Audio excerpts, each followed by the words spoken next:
and I'm going to start adding into my butter and sugar some of the egg mixture. I'm just going to put in a little bit to start off with. I've still got plenty of egg left.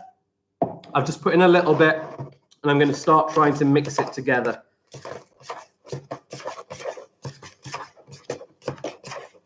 Okay, I'm going to add a little bit more of my egg mixture in there, like that, and start to mix it in.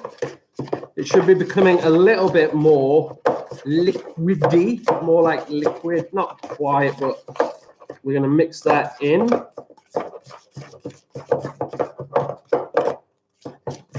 And then I'm going to start adding a little bit of my flour as well into there, a little bit of my flour, not much, just a little bit of flour into there. And I'm going to keep mixing. Mix that flour in. Nice and smooth. That's nice. We're looking good. We're looking good. We're going to add more of the egg. Add more of the egg. I've used about 3/4 of the egg now. Mix that in again.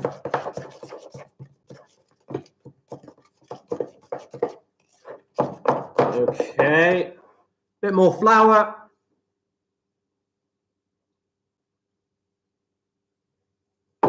And mix in the flour. We're just doing it a bit at a time. Bit of egg, bit of flour, bit of egg, bit of flour, like that. Bit of egg, bit of flour. Oh, we're looking good. This is going to be yummy. Right, I'm going to go in with my last bit of egg.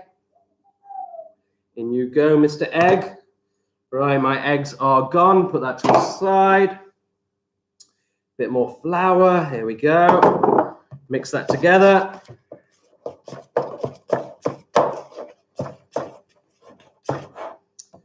Give it a good mix.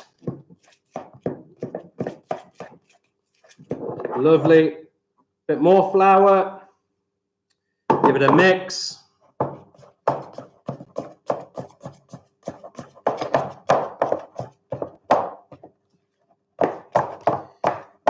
Right, and then I'm going to go in with the rest of the flour and give it a mix. Give it a good stir around the bowl. Try and get in all of that flour.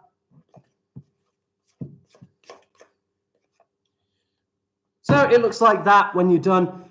It's almost the consistency of dough at the moment, just like that. That's what it should look like at the moment. Now it is going to get a little bit more runny when we add our last ingredient. But first, I'm just going to mix in one more thing, just one more thing. And that is this. I'm going to add some baking powder to it. Not much. We only want a teaspoon, small little teaspoon. Now I've only got tablespoons here. So that's what I'm going to use. I'm going to use a tablespoon, but I'm just going to take a tiny little bit. See, just about that much. And I'm going to tip that in. And once I've done that, I'm going to mix it one more time. Make sure I get all of that baking powder in there. Lovely. Ooh, how's that smell? It smells like eggs. Right, okay. I'm going to pause there for a couple of minutes. I'm going to pause there for a couple of minutes, and that gives you a chance to catch up. So what I've just done, if you remember, I sieved the flour, measured it out.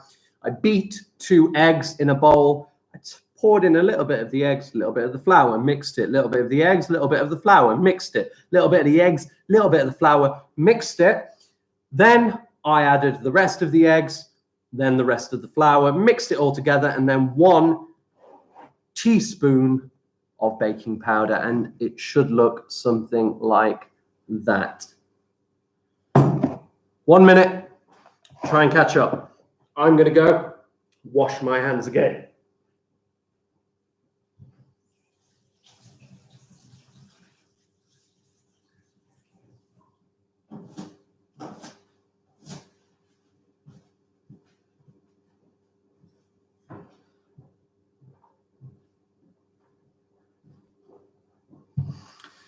Okay, about another 30 seconds just for those who are catching up.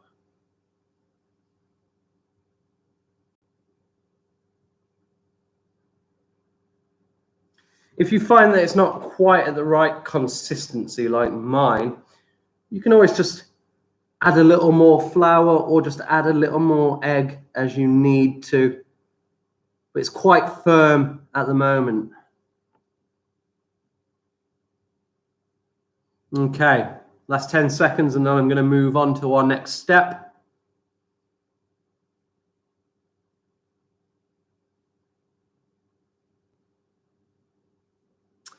Okie dokie, right, for our next step. Make sure I've got all the egg in. There we go, a little bit more was left in the bottom of the bowl, so I'll just mix that back in. There we go. Right, next step. This is quite fun. What I'm going to do, I'm going to take my bananas, I'm going to peel them, open it up, that's it. Peel the banana. Ooh, yeah, this is nice and ripe. Peel it right down, break off the banana, straight into the bowl. Banana, straight into the bowl. Right, that's used. I'll pop that over there for now. Second banana, pop it open. Ooh, yeah, definitely overripe. And I might break it up. Makes this bit easier. Break it up, put it in the bowl. I didn't with the first one, but I will do.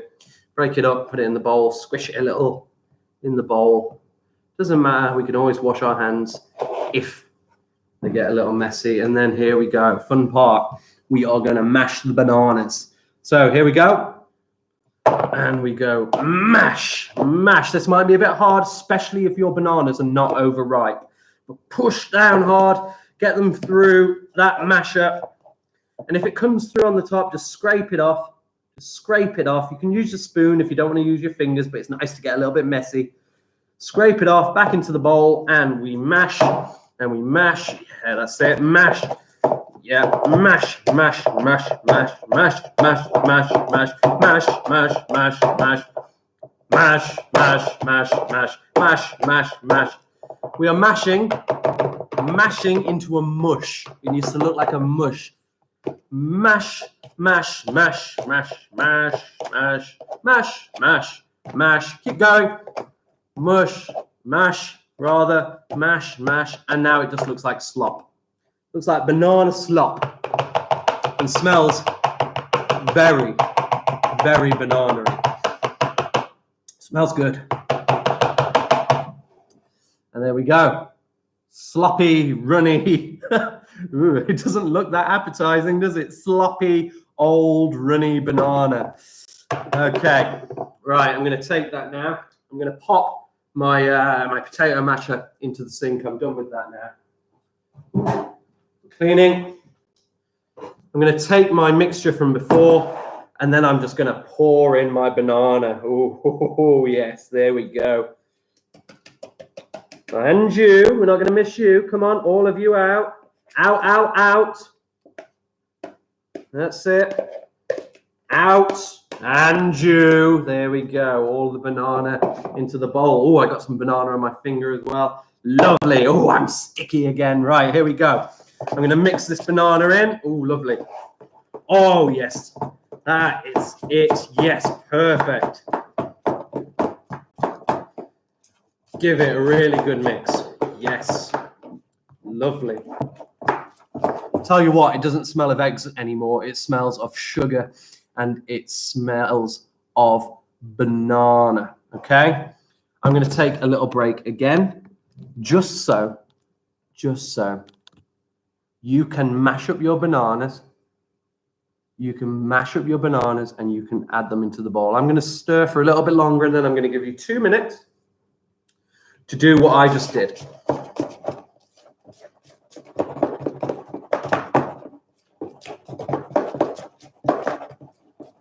Yes.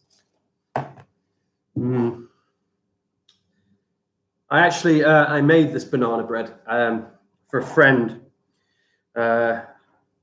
last year, around January time, because it was his favorite cake and because it's easy. Banana bread is one of the easiest cakes. In fact, the only thing really that I find easier than banana bread to make, and that's why so many people make banana bread, is Victoria sponge cake. Also very easy because all the ingredients are 140 grams. I'm going to pause there. Hello, sir. I'm excited. I'm just going to see how it's looking. I've been watching on the video. Oh, look at all this flour on the computer. I know, it's wonderful, isn't Thanks it, sir? for that, sir. We like to get it messy. This is your personal computer. This is my as well, personal isn't it? computer that you're covering in flour. The children have noticed something very exciting. What's And that? I've just seen it in the chat, and I've just noticed something up behind you. Look at one of those boxes of chocolate up there. There's no chocolate. I need to go and see if there's actual chocolate inside. There's no chocolate. Now that the children are There is no chocolate up there. So that is a very dangerous way to climb. Oh no! I've got really bad news. Oh no. They're all empty. That means that the teachers have eaten every single I'm so chocolate in those excited. boxes. Stir, stir, stir. Love it. Stir, stir, stir, stir. Yes, stir. They're all empty. I'm gonna wash my hands again. Wash your hands. Can I stir a little bit? Oh wow, this looks absolutely delicious. What is it, sir? That, sir, is Well, it smells red like- velvet cake. It smells like banana. No, that's a misdirect. It's red velvet cake. Let's pop Sir. it down here so we can have a little look. Wow, it's looking absolutely delicious. Look at all of that. Isn't that absolutely delicious? It seems to be glowing as well when you look at it on the screen. That's amazing. Wow. Well, I'm just posting work for year 3 right now. I just got excited by all the chocolate. You're still posting work, even in this, sir, even in the 24-hour. It's my day. Wow, sir. Oh. That is amazing. Oh, thanks. That is amazing. Thanks. That is dedication right there. Okay, I think we've had about enough time to catch up. So, What's going on? last thing. This is it. We're nearly done, children. Once you've got to this stage, What's this? that is leftover banana skin. Ah. That's not very important. What's this? That's eggshell. Oh. They'll go in the bin, sir. What's this? That's baking powder. Oh. Do you want to go and upload your Shall work? I? Okay, Yeah, cool. Good. Smashing. Right. So, this is the finished product. You've done it. This is the cake.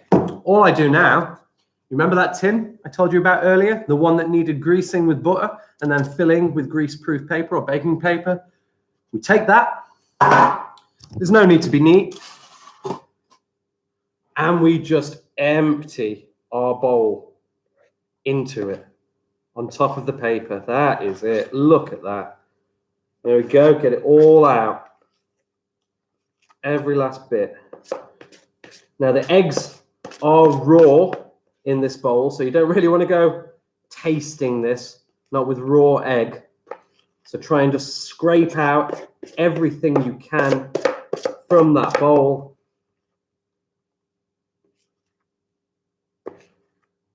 Like that. Okay, I'm going to put the bowl in the sink. Now that is quite messy. But what I'm going to do is I'm just going to kind of push it to the corners with my spoon. It doesn't look like it's filled the tray very much, but don't worry about that, because as you bake this, it will rise. And there we go, children. That is our banana bread ready to bake. This is where you need your parents. And I'm just going to wash my hands again because it's covered in banana.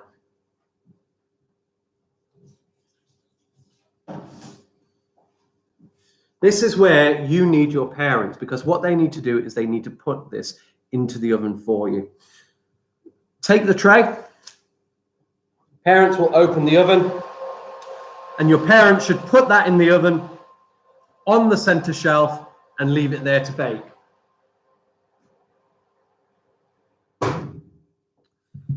Once it is in the oven, leave it for 20 minutes. After 20 minutes, you need to ask your parents to take it out of the oven. And if you could get a skewer, if you have a skewer, a thin little wooden stick, you can poke it in the middle. If you take it out and some of the cake is stuck to the skewer, it is not ready. Put it back in and then check it with the skewer every 5 minutes. If you don't have a skewer, don't worry. If you don't have a skewer, do not worry. Let me just tidy up my mess a little bit. Because what you can use is just the thin end of a fork. You can put that thin end of a fork straight down into the middle of your cake. When you pull the fork out, if it has your cake stuck to it, if it's still sticky, it needs more time in the oven. Check it every 5 minutes. It might bake early. You might get it out in about half an hour. It usually takes about 35 to 40 minutes, but I would start checking it after 20. If it starts going very dark on the outside, you've probably got your oven a little too hot. Turn it down so it doesn't burn on the outside and still be wobbly and not cooked on the inside.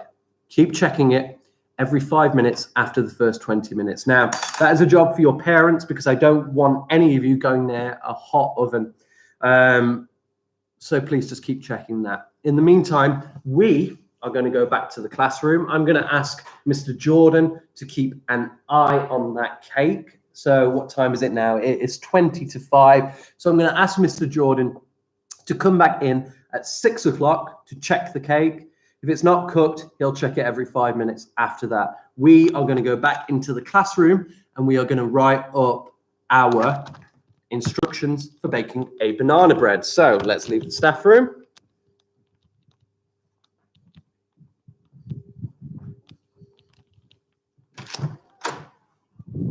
Oh, what's going on here then, sir?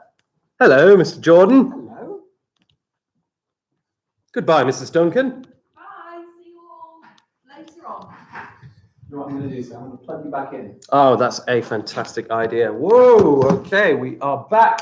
And we have a board and I have some pens. Okay, let's clean this off.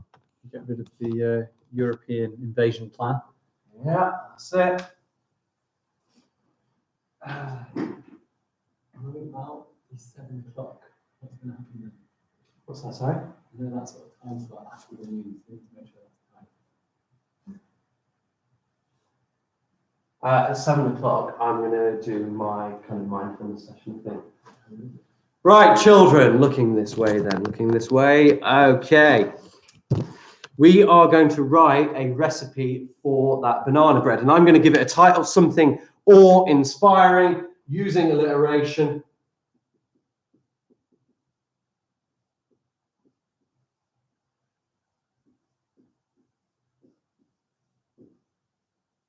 And look at that. Brilliant banana bread.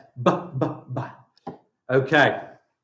The first thing we need is we need 2 lists. The first list is going to be for ingredients. The second list is going to be for equipment.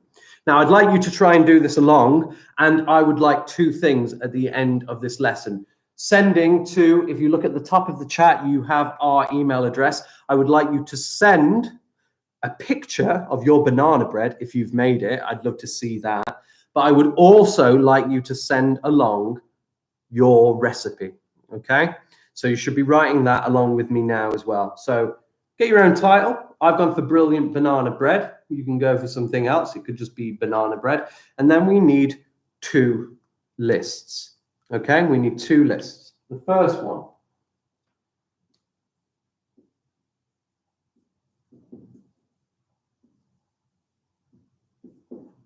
is our equipment list. The second one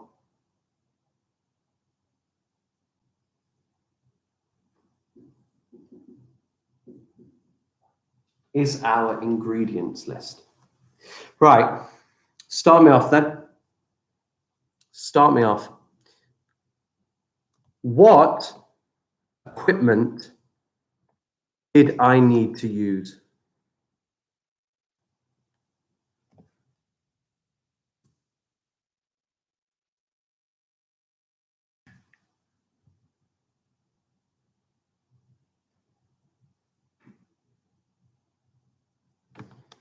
What equipment did I need to use when I was doing the cooking?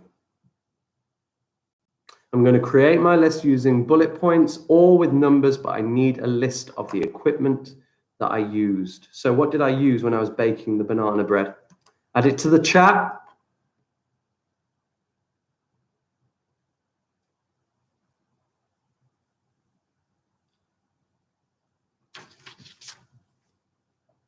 What equipment? Yes, a small loaf tin. Don't do the ingredients yet. So I'm going to put a bullet point and I'm going to put small loaf tin. Wonderful. What else did I need? Pink scales. Thank you, Mr. Davis. You don't need pink scales per se, but you do need scales, weighing scales for weighing. Anything else? Bread tin, scales, bread tin. What else? Oh, yeah, bowls. I, in the end, used 3 bowls.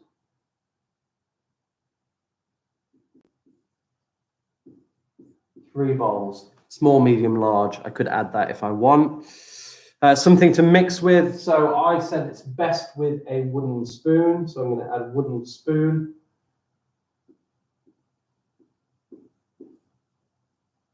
Anything else? Yeah, potato smasher, potato masher. So masher, potato masher. What else? Wooden spoon we've got. I didn't use a knife in any of it, so I didn't need that. What else? What did I use for my flour? Can you remember? What did I use for my flour? Oh yes, baking paper. Yeah, baking paper, greaseproof paper.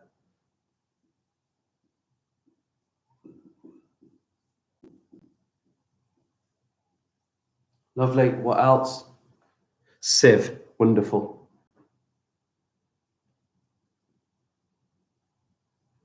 Okay, that was my list of ingredients. Fantastic. But I am going to rub that out.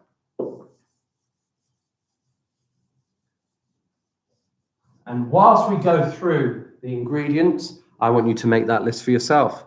Equipment on your writing sheet. What did we use? Let's move over to ingredients then now. What ingredients did we use for our banana bread? What ingredients? Is the chat over there quicker than this, sir? I think mine might be running a little bit slow. We've got people saying 140 grams of self-raising flour, 140 grams of sugar, 1 tablespoon. Whoa, slow it down, sir. Some people have also mentioned that the chat is slow on yours. I wonder if there's anything we can do about that. Self-raising flour. That will become frustrating after a while, won't it? How many bananas? How much butter? Yeah, your chat is going slow. Might be worth us. Oh, have you got your phone? Do you want to have your chat on your phone? My phone's over there. And you can read it more live. 2 eggs. Yes, we need 2 eggs. Fantastic. What else? 2 bananas. Thank you. 2 bananas. Right, children, I'm just going to open my phone and go on the YouTube on this because hopefully it will catch up with the chat.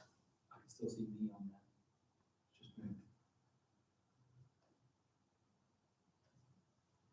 Just get that up. Teach-A-Thon live. Okay.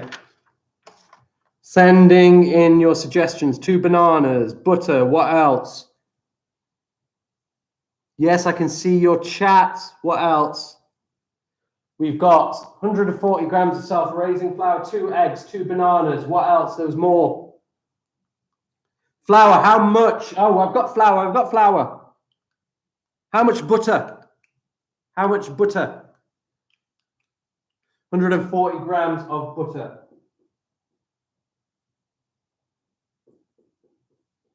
What else did I have at 140 grams of? Sugar. 140 grams of sugar. Anything else? There was one more ingredient, I think. We're missing one more ingredient. Who can get it?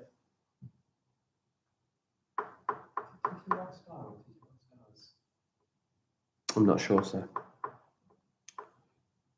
What was the final ingredient? We're missing. Yes, well done, Mahek. 1 tablespoon, not tablespoon, teaspoon. 1 teaspoon.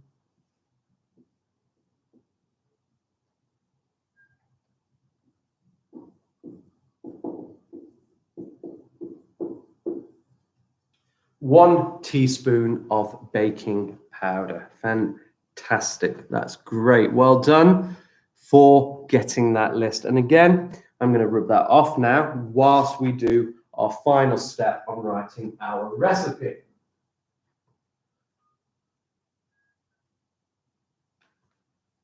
See if you can remember the ingredients and get them listed down. Is this something I'm coming in soon? Huh? Does this mean I'm coming in soon? 10, 15 minutes, I think. Right, final step. We are going to write our method. We are going to write the steps to our recipe. And to do that, we need 2 things.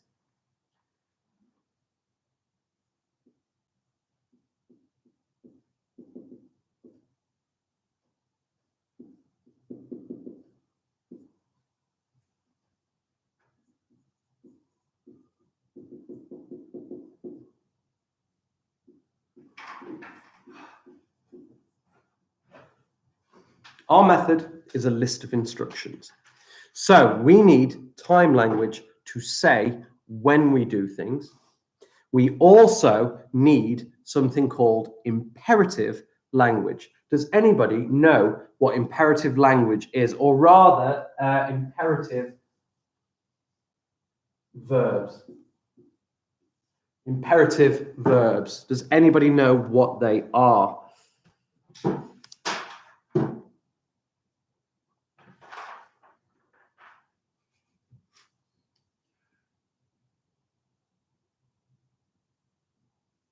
What are imperative verbs? Does anybody know? Year 3, I think you should know. Mr. Jordan went through it with you. If year 3 are here, and he just did this. Yes, they are bossy verbs. They are verbs that tell you what to do. So it's not, please can you? It is do, put, fetch, get, take, stir. Bossy words. Okay. With that in mind, how am I going to start this instruction? What time word could I use to start number 1?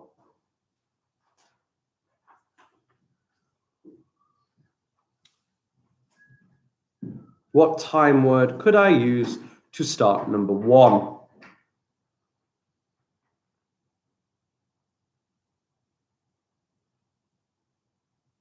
Think about time conjunctions at the start of your sentence. What word could I use first? Well done, Alicia, capital letter. First, comma. What did I do first? What did I do first? Yes, well done, Mahek. Cream the butter and sugar together. Yeah, and the bossy word there is to cream it, isn't it? You have to do that. So cream the butter and sugar together. Good. Number 2. What was our next step then? And what word am I going to start with? Think of another time opener, another time conjunction. Oh, I missed that one. Yes. Oh, that should be number 1, shouldn't it? You know what? We're just going to put that up before in big capital letters. Wash your hands. There we go. Right, wash your hands. First, cream the butter and sugar together. What word am I going to start this one with? I could start with second. What's another word? Another time word. We've got first. What else?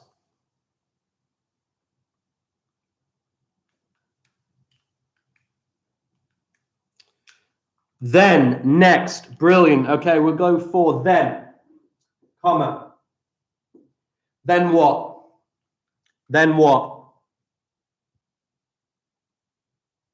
What happened after that?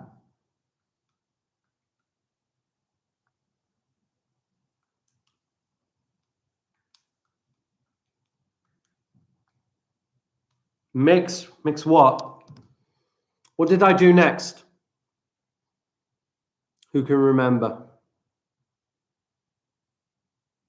No, we know we've got to measure the sugar. This is just kind of putting the ingredients together, these instructions. Right, okay. So next, what did we have to do to the egg? What did we have to do to the egg before we added them? What did we have to do to those eggs before we added them?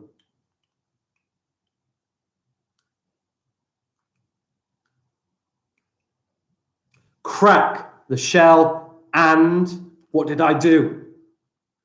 Mix it up, beat the eggs. Fantastic. Then crack the shells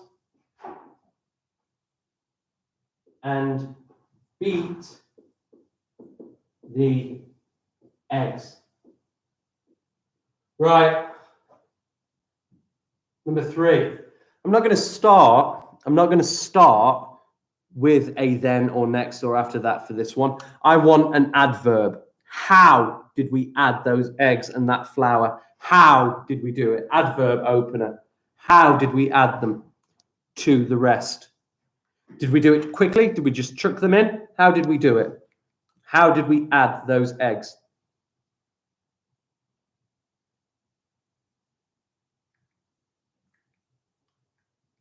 Adverb, come on.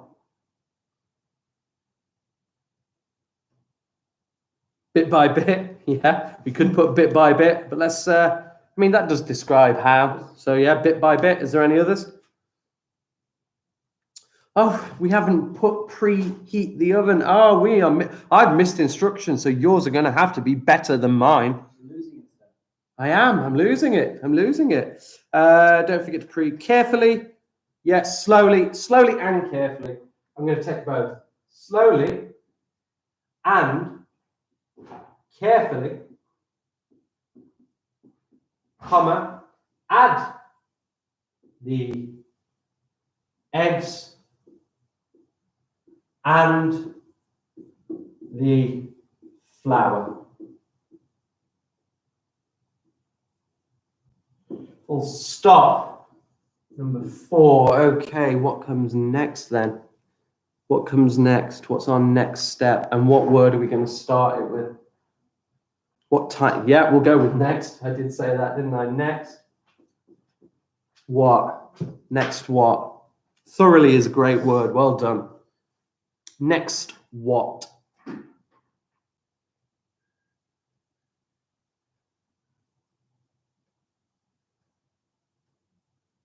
What did we do after we added the flour, added the eggs, mixed them all together? What's next?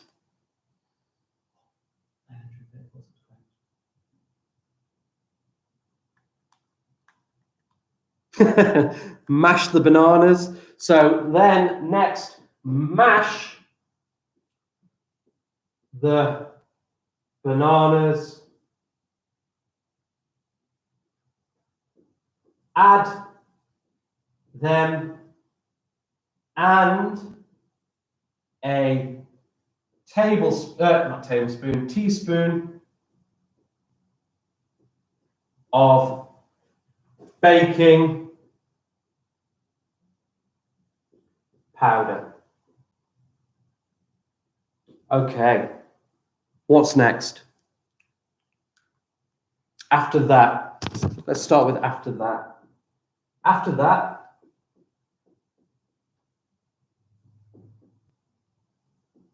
comma, After that, what?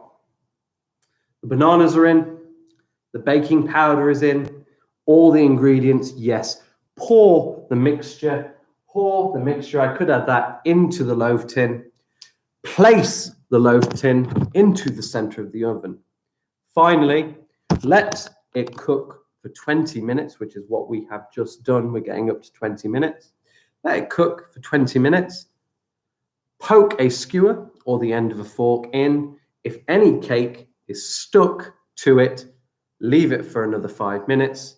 Try it again. Keep checking every 5 minutes until the cake is done. Final step, enjoy your banana bread.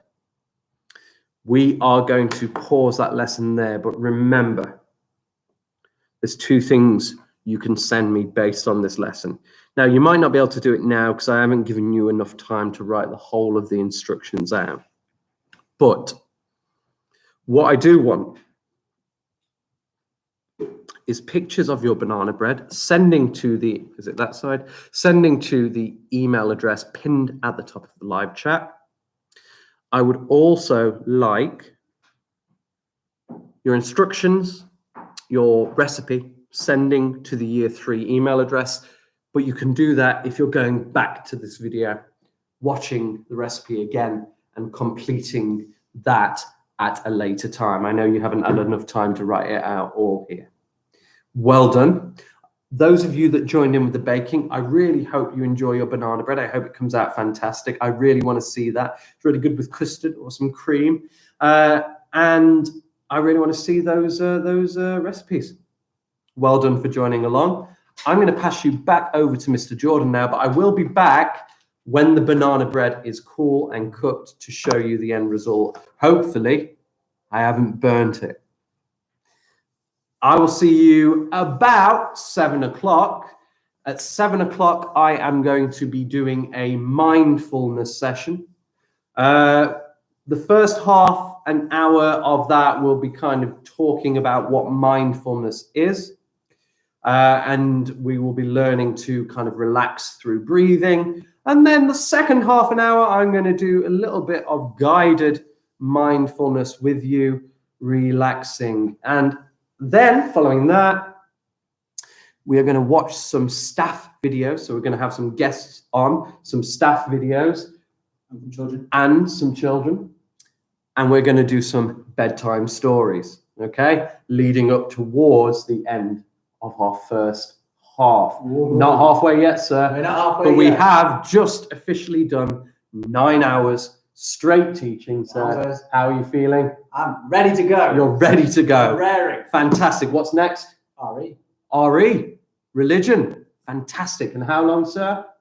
However long it takes. However long it takes. Children, I hope you have enjoyed the baking session. I hope you are enjoying the live stream. I hope, if you can, you are donating. And I hope we can get as many devices out to children as we can. Do you think before you go, we could have a little update on? Oh, sure. Sure. Let's have a look. I don't know, sir. I haven't checked. I have not. How checked. is our donations? I will have a look. Don't forget, guys, also to tune in around 6:30. The news started. I don't know. You need to check on BBC One, but we will also be back on the news. We've already pre-recorded it, so we will be live on that. Do you know what? Should we show it on here as well? Yeah, I think it comes on about 1:30. We are at the moment. £2,455. Wow. Nearly 2,500, nearly £2,500. That is an amazing amount of money. Thank you all so much. I'm going to check in with the news. If I see, I'll keep it going. If I see us on the news, I'll bring it over and we'll watch it. How about that? Oh, I can't wait. All right. Okay, we'll see you later. Brilliant. Wow, I am so excited. That is so much money that we are raising. Okay, don't feel that you need to donate anything, but if your families have any social media or anything like that, then please spread it on there. Get the word out as much as you can. Get it onto Twitter, get it onto Facebook. Yeah, because the more money we get, the more money we can spend on buying devices to help people in this community. And my goodness, does our community need it. Well, It's lovely to see you. Yeah, if you've got mosque, you go to mosque. That's absolutely fine. I know a lot of people are going to go and do that in a bit. That's brilliant. That's also part of your learning. You're welcome to join us back after that. We've got loads more stuff going on, as Mr. Keeling has already mentioned. We're going to find out that banana bread later. We've got RE coming up. We've got the news at some point, quite exciting. We've got all those videos from other people. We're going to be doing some geography later on. I know we're going to be looking at rivers. Hopefully we're going to be looking at volcanoes. We're going to be finding out about Noor Inayat Khan, a Muslim lady who did so much for Britain during the Second World War. I'm excited about that. We've got all sorts of quizzes that are going to be going on later. We have got bedtime stories. We've also got late night spooky stories. We're going to be touring around the school in the dark. I'm very excited to see that. And, well, let's get on because we've got some RE now. Of course, RE stands for religious education. RE used to be RS, I think, when I was at school, religious studies. I don't know, it goes backwards and forwards, whatever it is now, but it's pretty much RE. Let me find a pen that works really well. One of these is probably going to be better. I've dropped it on the floor. Whoa, I'm back. Right. So, RE, religious education. So I thought I'd start by having a little bit of a check. And what do you... Oh, Mr. Keeling has got flour and eggs and mess all over my beautiful computer. My goodness. Right. What do we think are the main religions in the United Kingdom? Can you throw out a few different religions for me that we think are the big religions in Britain? Staff videos are going to be starting around 7:30ish maybe, or I don't know, we might play it a bit earlier. I'm not quite sure. So, biggest religions, main religions that you think are prominent in the United Kingdom. Let's hear a few of them so I can get some of them up on the board. Right, Renuma has popped down one. We've got Christianity, we've got Islam. Do you know what? I'm going to hold this here so I can see it a little bit quicker. Yeah, let's pop down a few of these religions. We've got Christianity, we've popped down. We've got Islam. What else is coming up? We've got Hinduism, very good.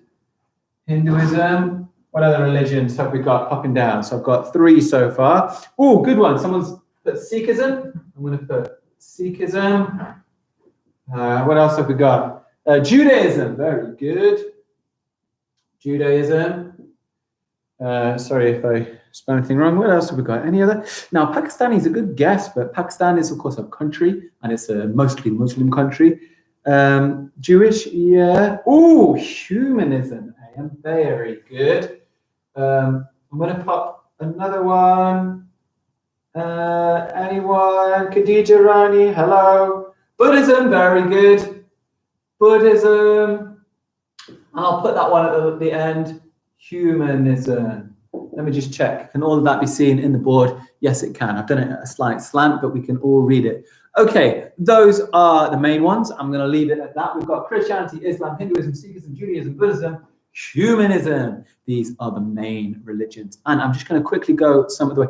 Yeah, we've got non-religion too. Absolutely right. But I guess if you're non-religious, you're not really a religion. But we will talk a little bit about that later on. So yeah, of course, there are those people who just don't have a religion. Chinese are a country, so it's not a religion. Yeah, you can always rewind and check other things out. Mr. Keeling was doing the cooking at 5 o'clock. You can always go back and check all of that stuff out.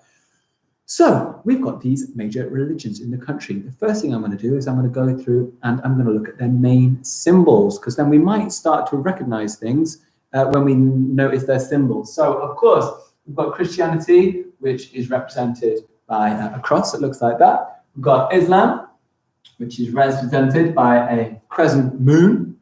We've got Hinduism, which is represented by something known as the like an Om.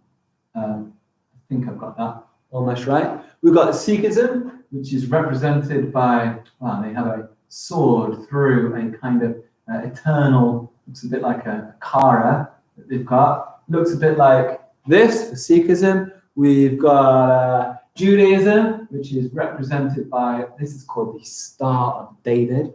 We've got Buddhism, which is represented by this, is known as the Dharmic wheel. It has 8 spokes to it. We'll talk about all of that a little bit later. And humanism, I don't really know what humanism is represented by. I'll just have a a face of someone looking happy, because humanists are often nice people.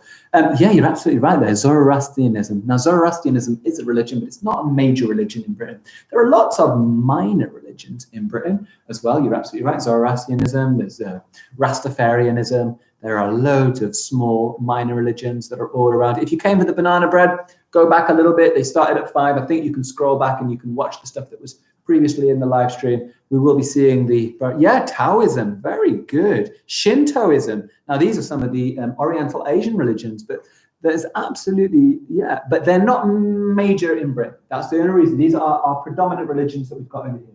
Christianity, Islam, Hinduism, Sikhism, Judaism, Buddhism.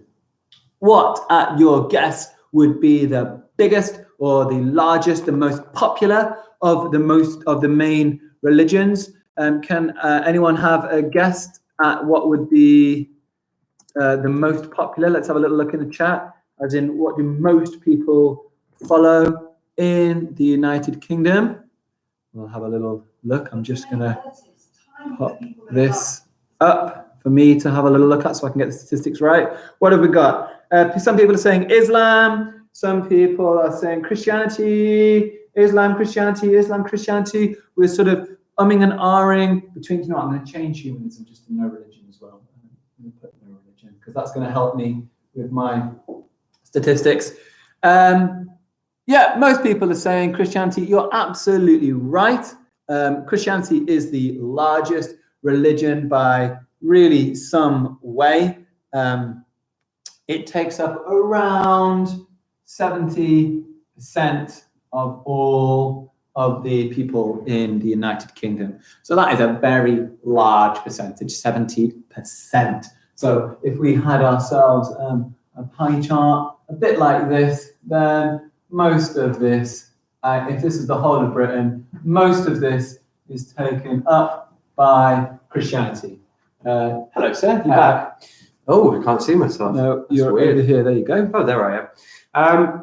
Just a quick one on the news. Oh, please. Yeah. Just we can't watch the news live. I've tried getting the live BBC on the computer. I can't.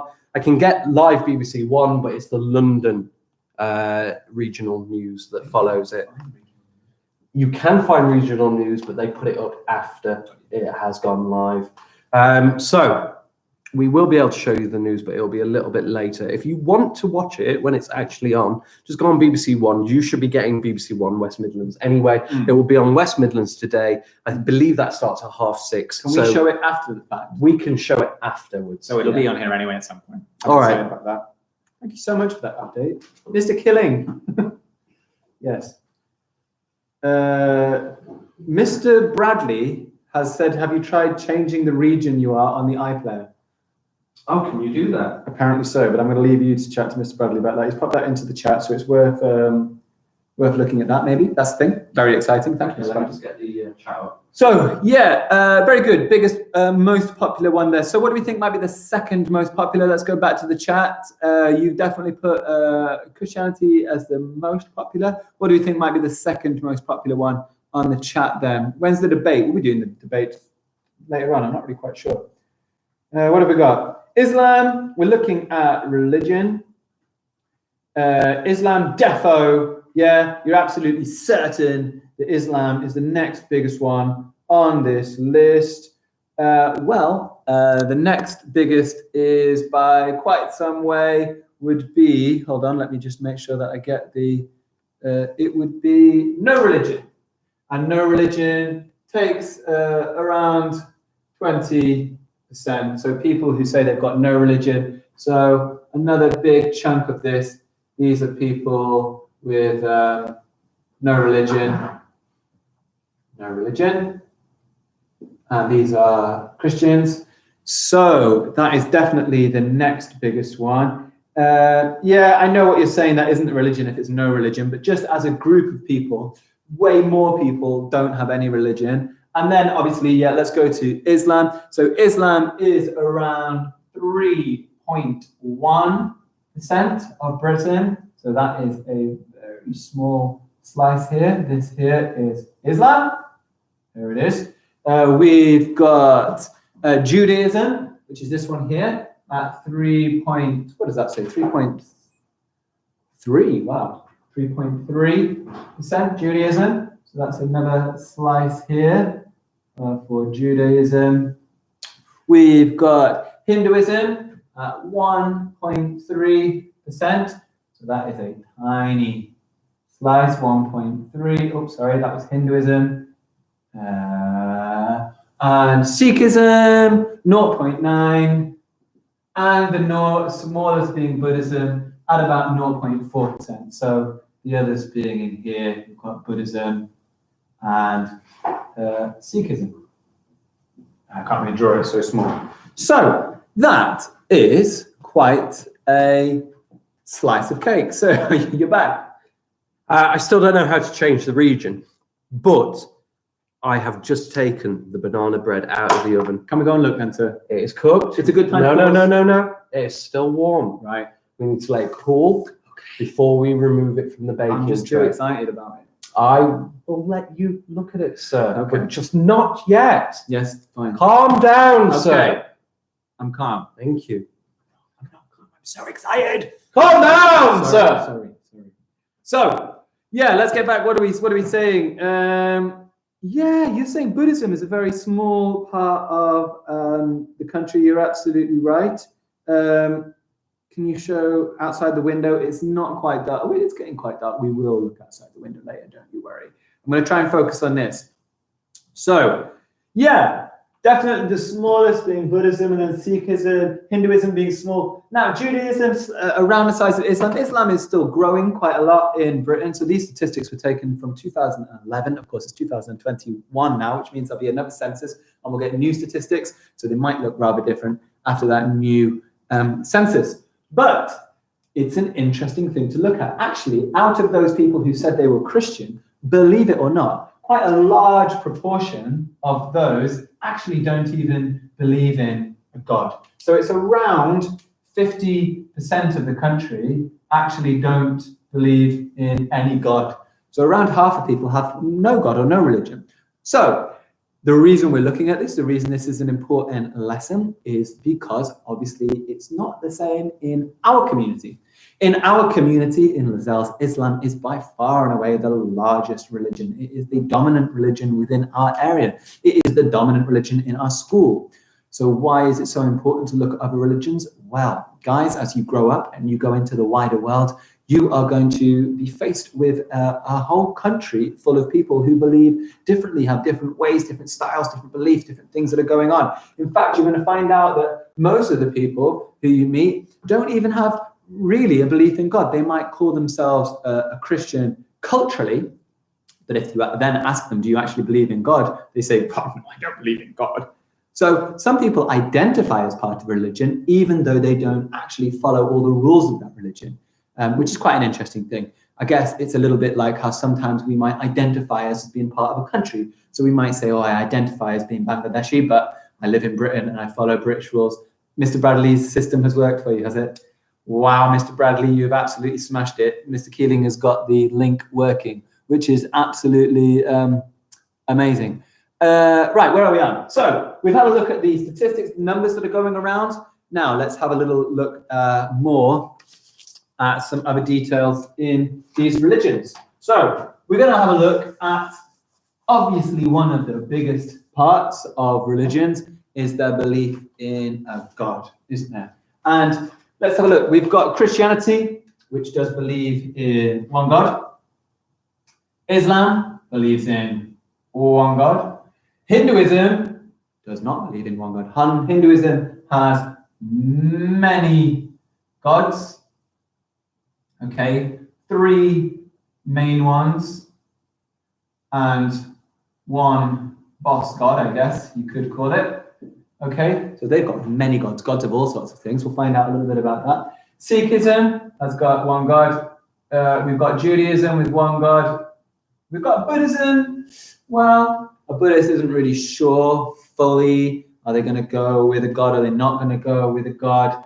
And we've got no religion, of course, having no God. So most of the major religions do follow the same idea of having one God. In fact, 3 of these religions are very, very similar. Does anyone know which of these 3 religions are very closely related? Do you think you could tell me in the chat which 3 religions are very similar, because 3 of these religions are very similar indeed. They actually come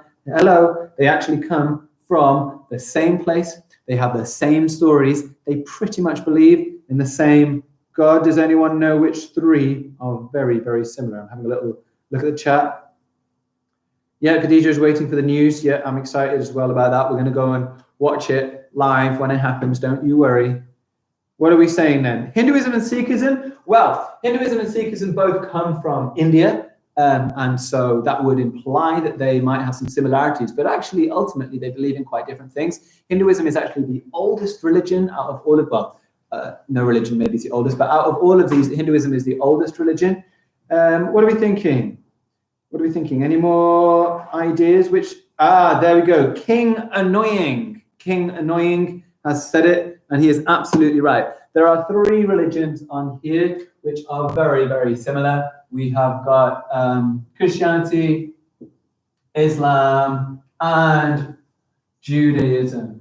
These 3 religions actually share a joint heritage. They come from the same parts of the world. Here we are zooming in. Here is, of course, oops, sorry, I'm spinning this a little bit. Here, of course, is us in Britain. Here is Europe. Well, they all come from this part of the world, the Middle East, where here is Saudi Arabia, where Muhammad, of course, was first enlightened on the word of Allah when he was, of course, a Bedouin, raised by Bedouin boys down here in Saudi Arabia. He went to Mecca, and Medina was where Islam sort of began. Not too far away from here is a place called Palestine, which is where Judaism began a long, long time ago, Israel, Palestine. Also, over here is where Christianity, I guess, technically began, because this is where, in Palestine, is also where the Christian prophet Isa, Jesus, is from. So all those 3 religions came from this exact same part of the world, and they share all of the same stories, okay? We can convert lots of the things. So Christians and Jews talk about Moses, and Islam talks about Musa, the stories of Noah, the stories of Ibrahim or Abraham in the stories. Much of the original stories are very similar. In fact, the idea of one God, the act of prayer, the act of worship, everything is very similar. Hinduism came from all the way on the other side of the world. This is India. So this is where Christianity, Islam, and Judaism developed around here. Over here, doesn't seem so far away, but it is quite a different culture. This is where Hinduism, Hindus, around 1 billion of them right now. Sikhism came from a little bit further up here, a little bit closer to the border of Pakistan. We've got Buddhism, which came from, well, also this region of the world. And what else? Am I missing any of those? No, that's all the main religions. So isn't that interesting how all of the major religions all developed in just this kind of area of the world? This is the area in which all of the major religions developed. It says quite a lot for the people who live in this part of Asia, that they are part of such a big, impact on the world. There are lots of religions that were developed in Africa, African traditional religions, for example. A lot of traditional African religions believe in witches, witchcraft, and these sort of things. But we were talking earlier about colonization and colonialism. When the British and the French went and they overtook and they took over Africa, they actually forced their religion of Christianity onto the people in the south. And when the people of the Arab region came, they invaded and took over North Africa. They forced Islam onto the people of the north. Actually, Islam pushed its way all the way up into Spain, where people were forced, where the religion was pushed. But eventually, the people in Europe pushed Islam back. So Islam spreads all the way across North Africa and down into this part of the Middle East. Christianity is predominantly down in this part of South Africa, up here in Europe. And also when the European explorers set out, they went down here to South America. South America had all sorts of ancient religions, fantastic cultures and traditions. But when the settlers landed from Spain and Portugal, they came with their diseases, they killed off the people, and the remaining people they forced to become Christians. And this whole continent is now a very Christian continent. Up here, all the way through Mexico, and as I'm sure you know from reading the news, United States of America is an incredibly Christian place. In fact, because of the way that Europeans spread out and took over much of the world, Christianity has become the most dominant religion around the world. That's partly because of colonization, because of war, and the way it's been spread all over the place. Okay, let's wind back a little bit and let's go and have a look at this. Have we got any questions in the chat? I haven't been reading. What's been going on? Miss Bennett, yeah, Miss Jordan's probably missing out. I wonder what I'm missing out on. Anything ready for me to eat? Oh yes, the banana bread. That is what I am most excited about. Yeah, good point. It's coming soon. Don't you worry. Right. So what's going on? Oh, let me help turn the board on. Here is the button. Yeah, we go. Right. We're getting excited because the news is turning on. I tell you what, we might watch the whole of our local news so we can put that on. It's really important that we say only nice things in chat. I will be deleting anything that is unfriendly. That wasn't a nice thing to say. Okay, Christianity, Islam, Hinduism, Sikhism, Judaism, Buddhism. Right. They all have places of worship. So just getting the news ready for us when it turns on. So let's have a look at the different places of worship that all these places go to. Top shop, top man and the Selfridge. Worship. So, do we know? What do we know? I tell you what, if you can guess any of these, that would be really good. What buildings do these different religions use for worship? So I think we all know what Islam would be. Mosque. Shall I pop that one down so far? Yep. In Islam, the building is known as mosque. In Christianity, the building is known as a church. So do we know some other ones? It'd be nice if you could go and do a little bit of research. What can we say? Can you bring any back to us? Do you know what? One of them, I've forgotten the name of the... No, I think I know. I think I can do this. Ah, very good. King Annoying. Coming in with a load of them. Synagogue. Yep. So you're going to have to help me with the spelling of synagogue. S-Y... Synagogue. Synagogue. Oh no. Here we go, sir. Is it? Oh, where is it? Synagogue. Yeah, I got it right. Perfect. Synagogue. That is the name of the Jewish place of worship. Yeah, very good. What else have we got? Gurdwara. Thank you. So if you give me Gurdwara as well. We've got the Sikh place of worship, which is known as a Gurdwara. Got it? Gurdwara. Very good. Gurdwara. Yeah, in Buddhism, I'm going to put the Buddhist one as temple, although it's not. There's a name for it, but it slipped my mind momentarily. Maybe one of you can Google it for me. We've got the mandir for Hinduism. Now, all of these religious places, no religion, I guess, doesn't really have a religious place. You could say that the cinema or the pub, restaurant, whatever, anything like that, that would be what we would call, if anyone could Google for me, this would be really nice, and you could pop it into the chat. Could you Google me, because I've forgotten what the name of a Buddhist, yeah, I wrote temple, but could you find out, there must be an official name for the Buddhist place of worship. You could do the Googling for me. What is the name of the Buddhist place of worship? That the Gurdwara is for Sikhism. I'm going to let you work that out just whilst I carry on. Do you want us to come and join in? Is this about Birmingham yet? No, this is still the... All right, you tell us when the Birmingham one comes on and we'll sit and watch the whole thing. It'd be nice to find out some local community news. Anyway, yeah, it can't just be temple though, right? There must be another name. It says temple. Is it just temple? The monastery is a Christian one, I'm pretty sure. Avatar Ang was Buddhist, was he? Fantastic. Right. So we've got, where am I going to? So all of these people go for the same place of worship. In fact, a lot of these people pray in the same way.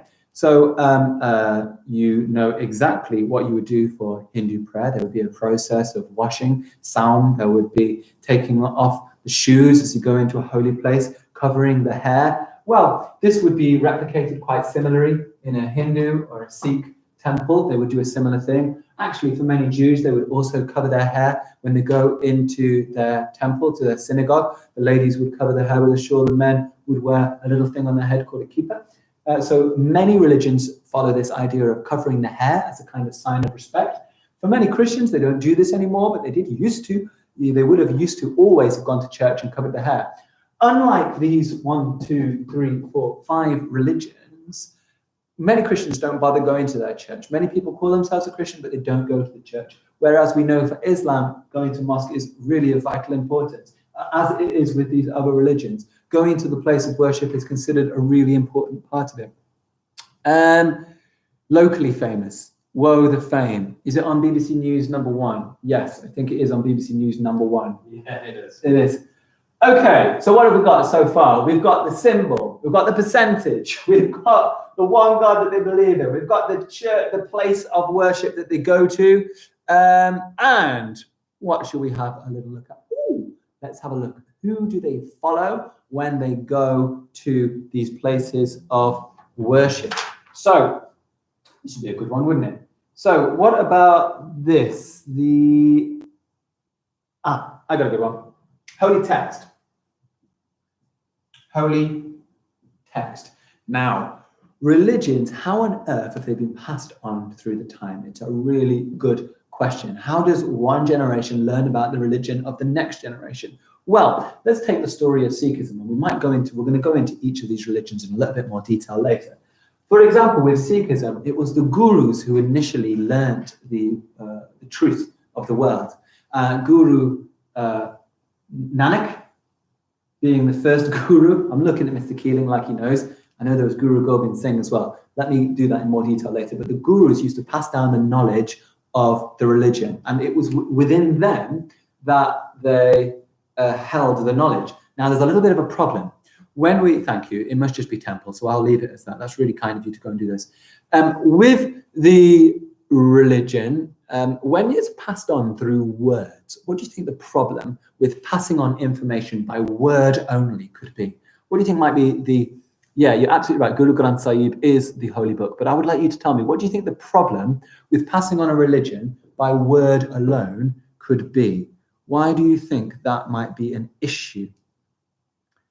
So what could be the issue with passing on information by word alone? Yeah, Ayub has said, forget, right? The human brain is not fantastic at maintaining all facts. In fact, we change little things. When we look back at history, we always alter stuff in our mind. There's this complex that humans have. When they look back at things in the past, it always feels better to them. And they always change and fill in the gaps. That's why you always hear old people going, oh, it was much better in the past. Oh, it's not as good as it used to be. It ain't as good as it used to be. Yeah. The reality, of course, is life is way better than it's ever been. Even with COVID going on, we live for longer. We have healthier lives. We have so much more technology. We have an amazing NHS. You and your smartphones. We've got smartphones. We've got amazing job opportunities. But when you're an old person, you don't really think about all the good things that are going on now. And your memory reminds you only of the positives of the past. And you think about the pains of now. Well, this is the problem with passing on religion. It's because little bits of it change constantly. In fact, all of these religions, at some point, stories have been altered and changed and mixed and matched. However, what stops that from happening and what solidifies it? Well, of course, it's the holy text. So, the Bible, which, well, I couldn't really say that this is a solid, unchangeable text because it has been changed, translated, mixed and matched, and bits have been taken. The Emperor Constantine of Rome pretty much organized its construction. In Islam, of course, we've got the Quran, which was enlightened by the angel Jibril, of course, in the mountain for Muhammad, peace be upon him. So that is a text that he is said to have written himself, even though he was unable to write. We have got in Hinduism, we don't quite have a text in the same way, but we do have these things known as the Vedas. Sir, I must interrupt because... Is it interruption time? It's interruption time, guys. We're going to go and have a little look at the local news. You can see I was blabbing on a little bit for a while. It's very difficult situation both for the kids and for the mom, and both of them to do their We'll be examining a number of possible reasons for the increase.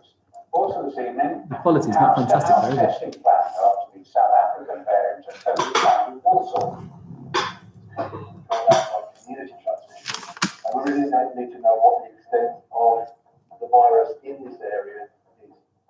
Grit and determination. The student who struggles to walk completes a week-long trek for charity. Can we all hear it okay? And the dry day with sunny spells. We've not made it to the in the news today bit, but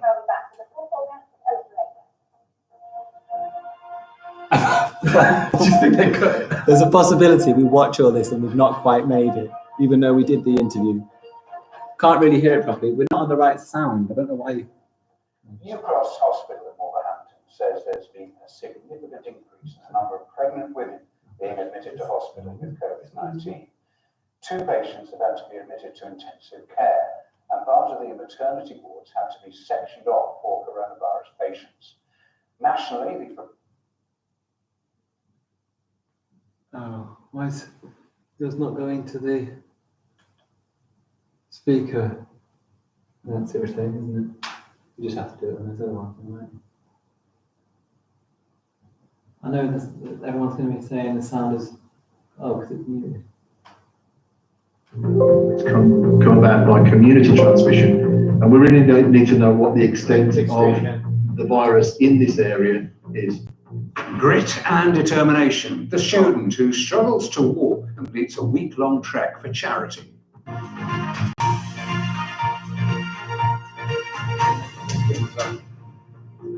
Good evening. Women now suffering with COVID, and some of them have been very, very ill, and we've even had some deaths. So that is really sad. The Royal College of Obstetrics and Gynecology says it's looking into the issue. It said, overall, the number of pregnant women needing critical care treatment is low, and the impact of the increase is therefore magnified. We know there is increased prevalence of the virus TM's well, among this younger all taught age me groups in nothing. this wave. I learned Dr. myself Yuki stuff. believes pregnant women Got to learn should grammar, be I think, shielded. as well. Women that are pregnant should be prioritized, be it at work, to be shielded. Wolverhampton hospitals are urging pregnant women to seek medical help sooner rather than leave it too late. Michele Paduano, BBC News Today. A single case of the so-called South African variant of coronavirus has been discovered in Walsall. In response, 10,000 coronavirus tests will be carried out in the affected areas, trying to see if there are more cases in the community. The South African variant is thought to be more infectious, and there are concerns vaccines may not be as effective against it. Our science correspondent, David Gregory Kumar, is here. Should people in Walsall be worried tonight? I think if you live in Walsall, or in WS2 in particular, you should think about getting a test. If you're over 16, you should go for a coronavirus test. And you should take all the rules really seriously at the moment about social distancing and mask wearing and washing your hands, because we need to try and stop this new variant spreading. Now, the virus has thousands of these little tiny differences, these little variations. There's lots of different versions of coronavirus, but sometimes they do really well out in the wild. So there's 3 we're sort of worried about, one from Brazil, one from this country, from Kent originally, and one from South Africa. And that's why we're trying to track down this outbreak and see what's happened. So if you live in WS2, you should get a test. And as the council explained to us, there's going to be a sort of 2-pronged approach to doing this. We're introducing another mobile testing unit, which we're just trying to sort out a location for. But a lot of this will be done with drops to individual doors. So you'll get a testing kit through the door. It's really important that I encourage people to do this. It's painless, it's easy, and it could save somebody's life. Now, most of those tests will, of course, come back negative, but any that are positive will get some extra genetic analysis, which we're really good at in this country, and that allows us to spot any of these South African variant that's out there and basically see how it's spread, how far it's gone, and anyone who has it will isolate, and that should stop it spreading any further. Because, as you said, the big worry here is our vaccines are probably a bit less effective against the South African variant, so we don't want it spreading any further, particularly as we're doing so well at vaccinating. Can't guarantee that we're going to be talking about vaccinations and so on. Do we have an idea of how well it's going across the region? It's a little bit sort of bumpy across the region. We get a weekly update. Have a look at these numbers. This is how many people over 80, what percentage have been at least 1 dose of the vaccine. In Gloucestershire, really high, over 90% of people over 80 have had at least 1 jab. But as you go down, you can see Shropshire and Telford and Wrekin, 66.8% of people over 80 have had 1 dose. That is not great, to be honest, compared to the rest of the Midlands. In fact, I'm not going to keep this going. I tell you what, if we see ourselves pop in, we will go onto it. Although we didn't pop in the first part of the news, so it looks like maybe the audio when we recorded it wasn't so fantastic, which is not a problem because we've got loads of other ways to raise money and keep getting people's attention. Anyway, right, let's have a little look. what I'm going to do. So there's got to be more damage. We have looked at all of these different religions. We were looking at holy books. Tell you what we're going to do now. We're going to focus in on some of the religions. Don't worry. If it pops up, we're going to go back over. Yeah, cross your fingers that we made it. You know what? If we didn't, who cares? You've already done such an amazing, fantastic job that it doesn't really matter. Okay? That's my fake. My cuz got the vaccine and she got corona. Yeah, well, the vaccine, of course, needs 2 jabs at different points for it to be effective. Okay? So the vaccine is not fake. Don't spread that. It is very important. These companies that have made it are they're full of lots of scientifics who do things. There's no money going on the news, not a chance. There is no chance that the vaccine, no company is going to make a vaccine that doesn't work, or else they're going to lose all their money. So the only reason that they release it is when they know that it works absolutely fantastically. Okay. I should put on Adele and cry. That's the advice that we've had so far. Fantastic. Yeah. Okay. It doesn't matter. We can do it from another time. So this is what we have got going over here. We're going to focus in on one of the religions, and let's pick. Well, I guess because we've done it quite recently in my year group, let's take Buddhism as a starting point. Okay, Buddhism. Now, Buddhism is one of the smaller religions, but it's an interesting religion because they have very different beliefs to, let's say, Islam or Christianity. In a Buddhist, this is their symbol, and their symbol is quite an important thing. It is known as the Dharmic wheel. And you will notice on this Dharmic wheel that it has 8 spokes, okay? For Buddhists, they have 8 core beliefs in their life. I'm just going to go and have a little look and make sure that I can get all of this. What's it called? It's called the Eightfold Path. Eightfold Path. I need to make sure I don't want to suddenly. So, I've got my piece of paper down here, so I can. There we go. It's called the Eightfold Path, and well, the story of Buddhism, it started with a guy known as Siddhartha Gautama. Siddhartha Gautama was a prince, and he lived the most amazing life. He had everything that you could ever imagine. This prince would have anything he wanted, and he never saw suffering because, of course, the people in his palace around him pampered him. They made sure that he was always well, he was always happy, and that there was nothing wrong with him. Well,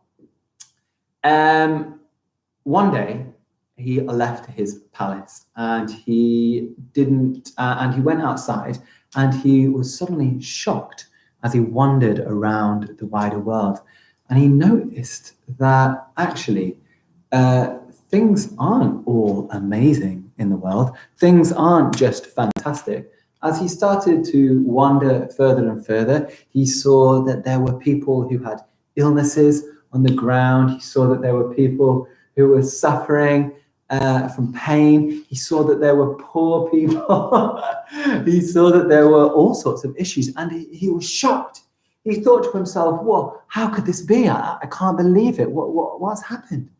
And it totally rocked his whole world to realize suddenly that we're suffering. And it took him into some kind of existential crisis because he was amazed that this really was going on in the wider world.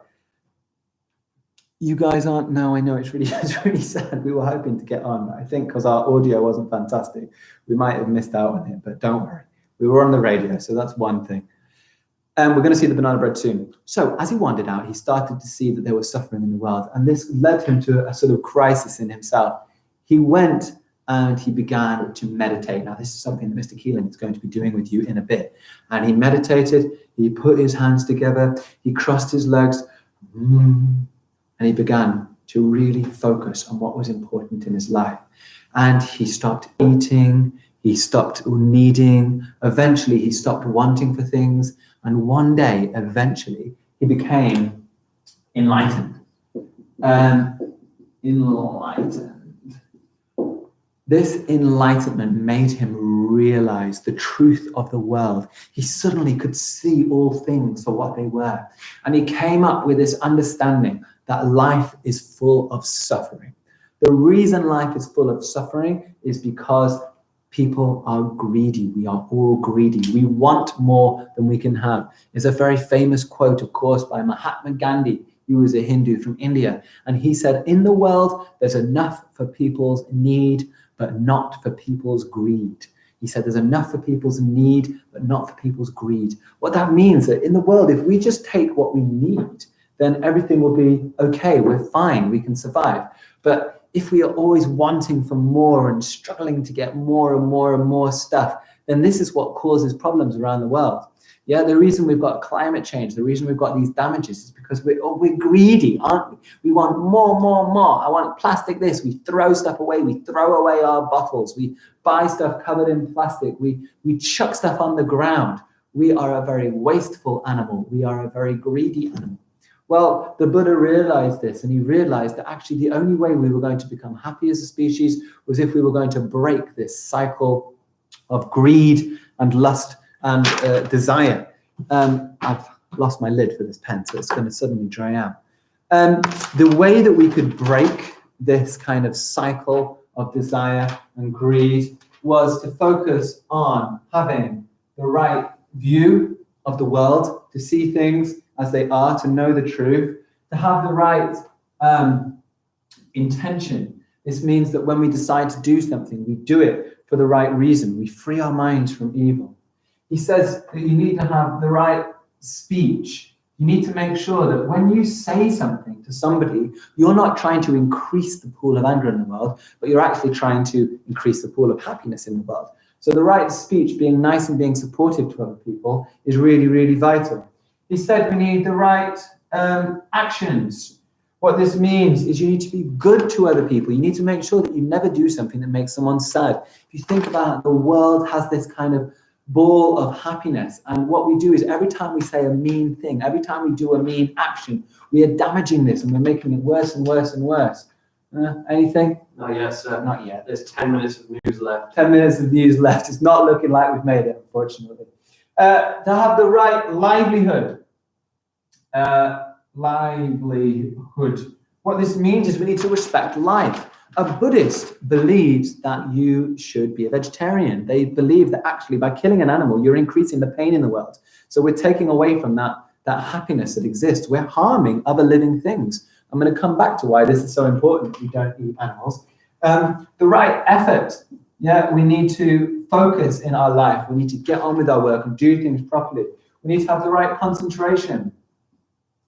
Concentration. Okay, and to concentrate best, we need to meditate. We need to be calm and thoughtful and meditate and not get too wound up. And we need to have the right mindfulness.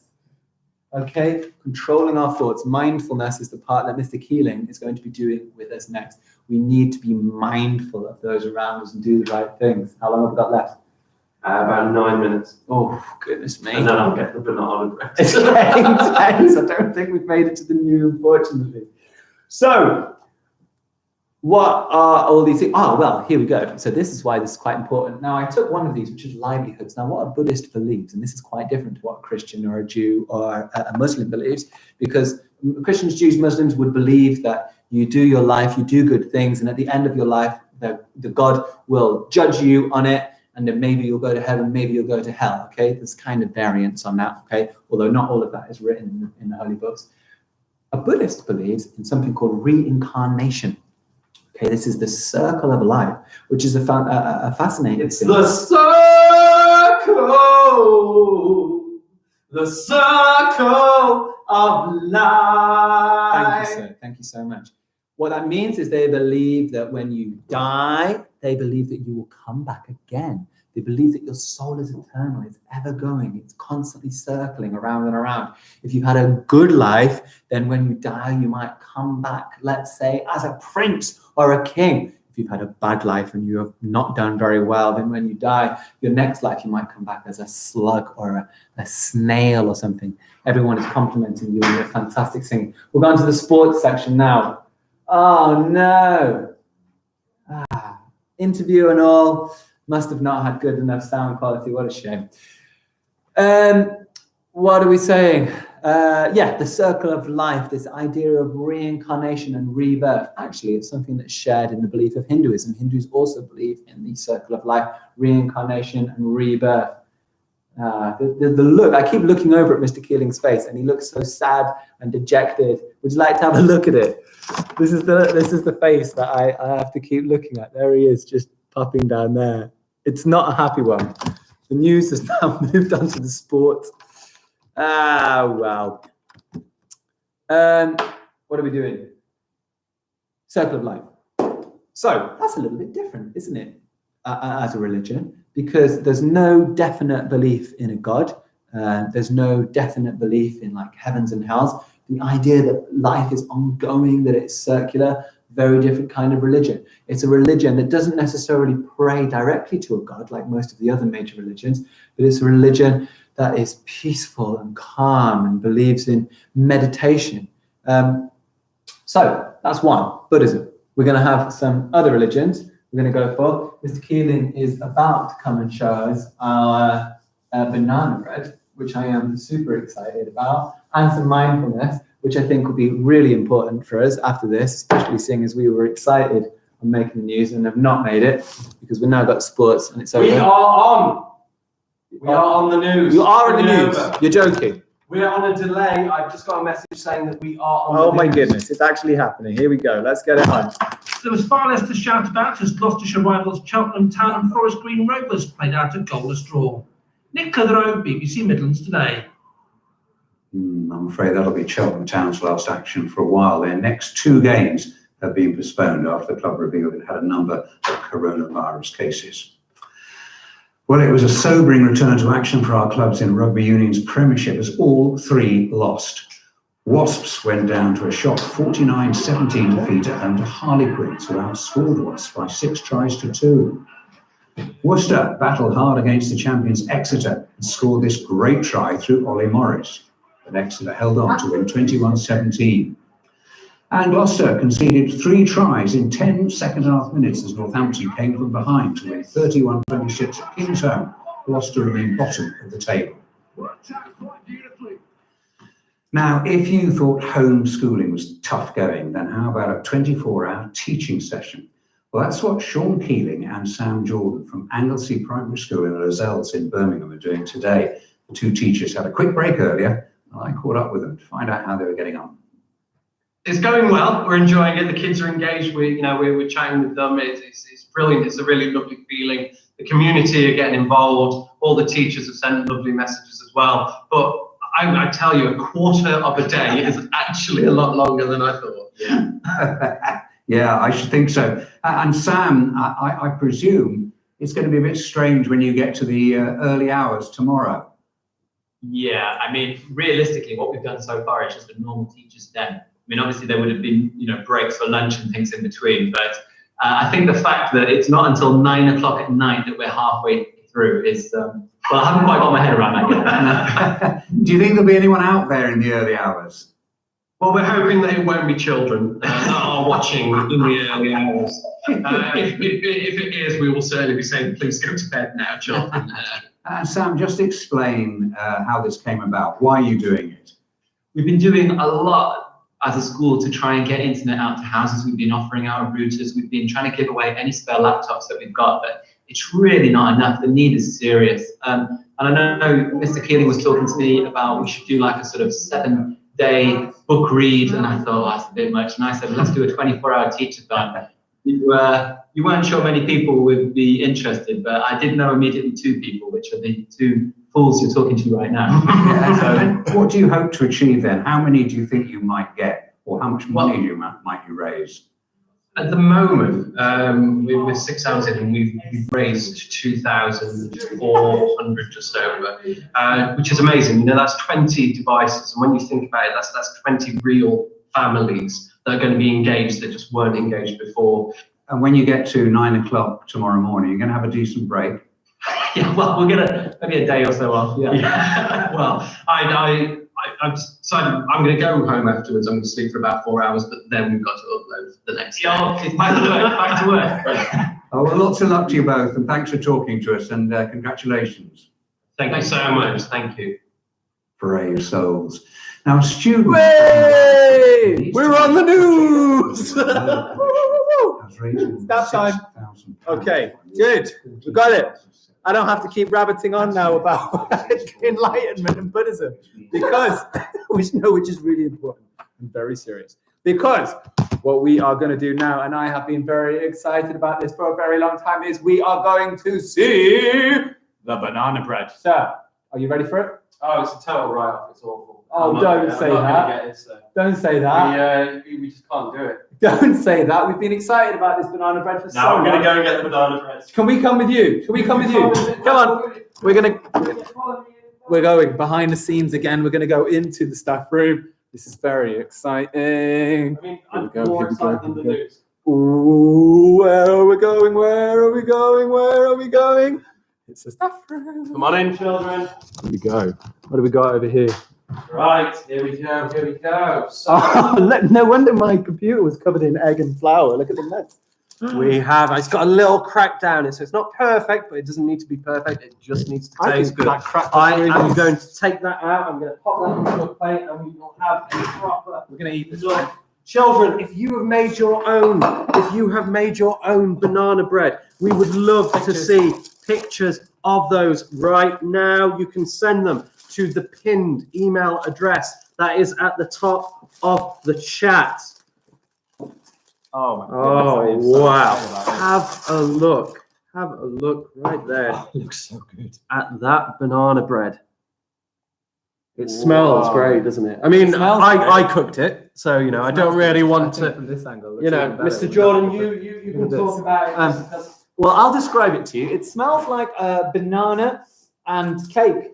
Oh, it does smell like banana and cake, sir. I'm so excited. Are you going to taste this using your lens to taste? And then could you describe using adverbs? Only if adjectives, my taste lens. Okay. Your taste lens, yeah. Adjectives to describe this banana bread. As I break it apart, it crumbles. Oh, it does gently. crumble.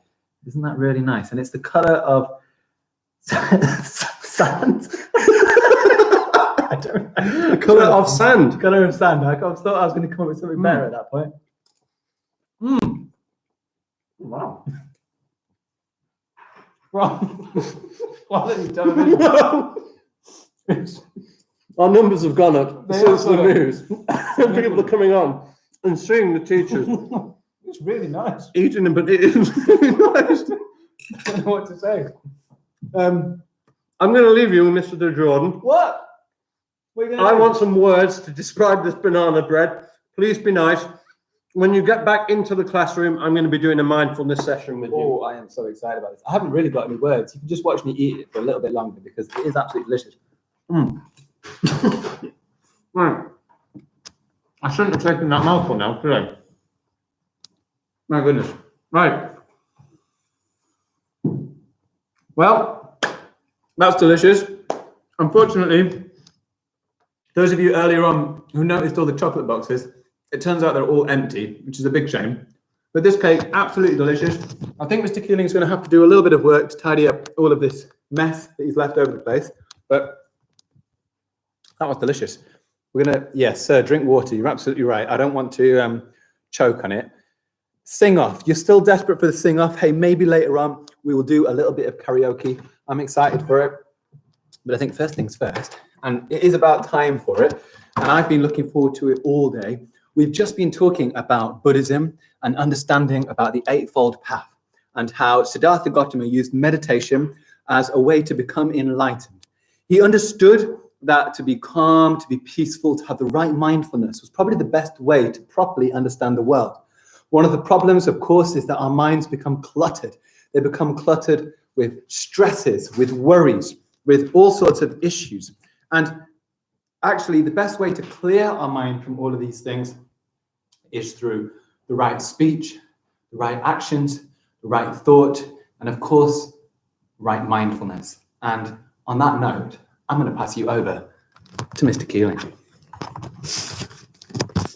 Hello, everyone. I am in a fantastic state of mind right now because that banana bread was actually... It was so good. It was very... Yeah, no, go ahead, sir. That banana bread actually turned out really good. So If you were following along with the recipe and the cooking session earlier, I hope that you enjoy your banana bread too. Please send pictures along, as I've said, and please send that set of instructions over too. Right, we are getting into the last 2 hours of the first half of our session. Mr. Keeling, remember when you broke a ruler on the table? I do. That was the Victorian lesson, wasn't it? I was dressed up as a Victorian headmaster, and I was telling the children, the naughty children, off. And I hit the ruler on the table, and it shattered into pieces. And I still get children from that class coming to me and saying, Mr. Keeling, do you remember that time you smashed a ruler in front of all of us really angrily? Yes, I did. Sorry about that. We are going to go into a mindfulness session now. And mindfulness is all about clearing your mind and using breathing to relax. Now, if you're watching live, you can take part in the mindfulness session.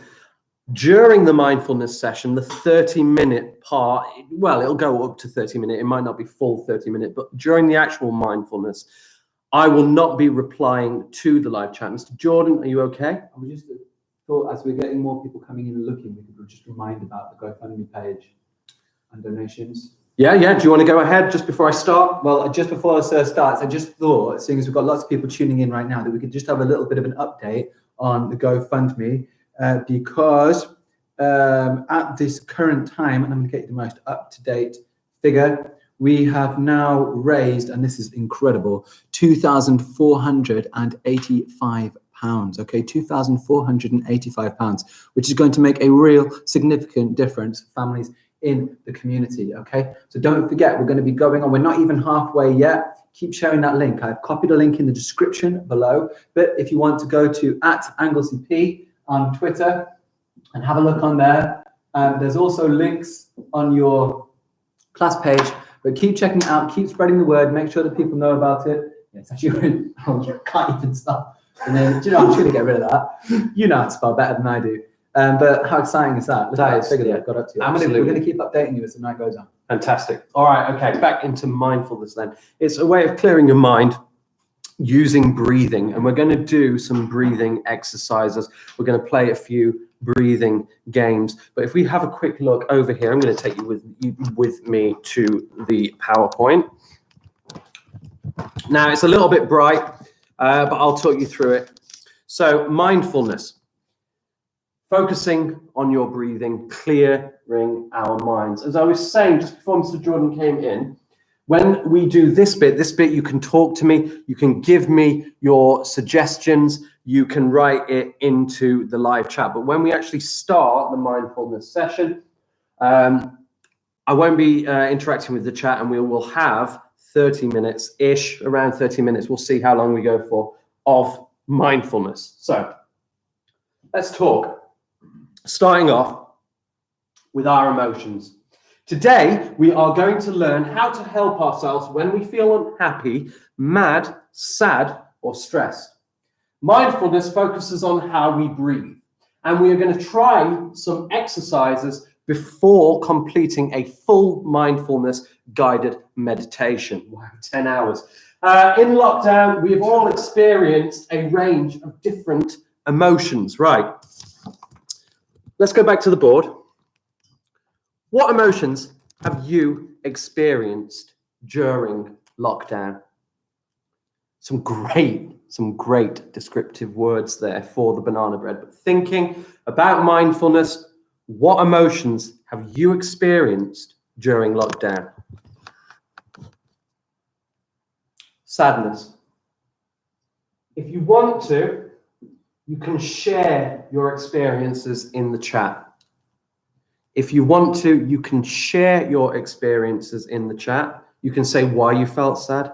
Yeah, missing family, absolutely. Bored. I think we've all been a little bit bored. Missing family. Thank you for sharing that. Anything else? How we felt? Happy. Could you explain why you were happy? There's nothing wrong with being happy. We're not going to be sad all the time. But can you explain it? Frustration? Yeah, frustration.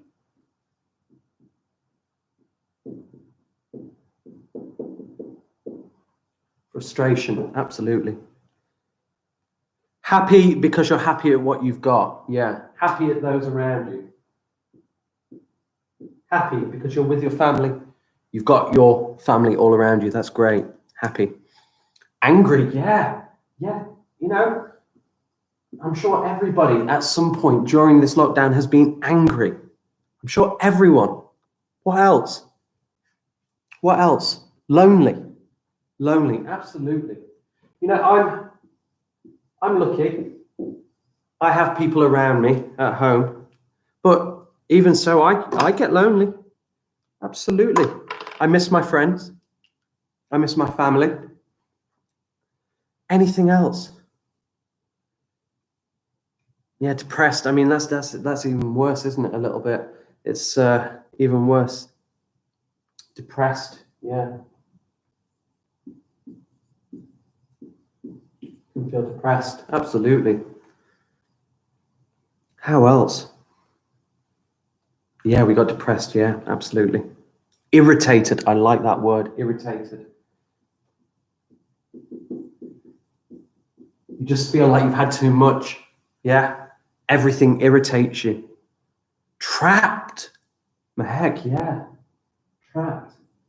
You can feel trapped. I mean, we can feel trapped even when there isn't a lockdown. But if you are stuck inside that house all the time, yeah. How else? Grumpy. Yeah, grumpy. Again, that kind of goes with irritated, doesn't it? But it's a good word for it. Grumpy. Devastated. Yeah, I think a lot of people, when the third lockdown came in, felt that way. Not again. Devastated.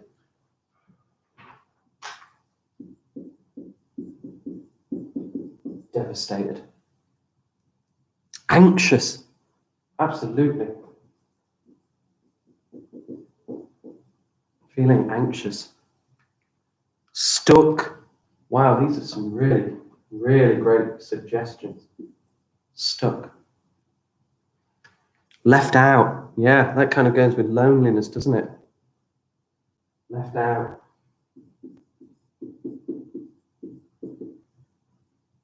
Left behind. It's very sad. Bereaved. Yeah, that's a powerful word, isn't it? Again, very, very sad.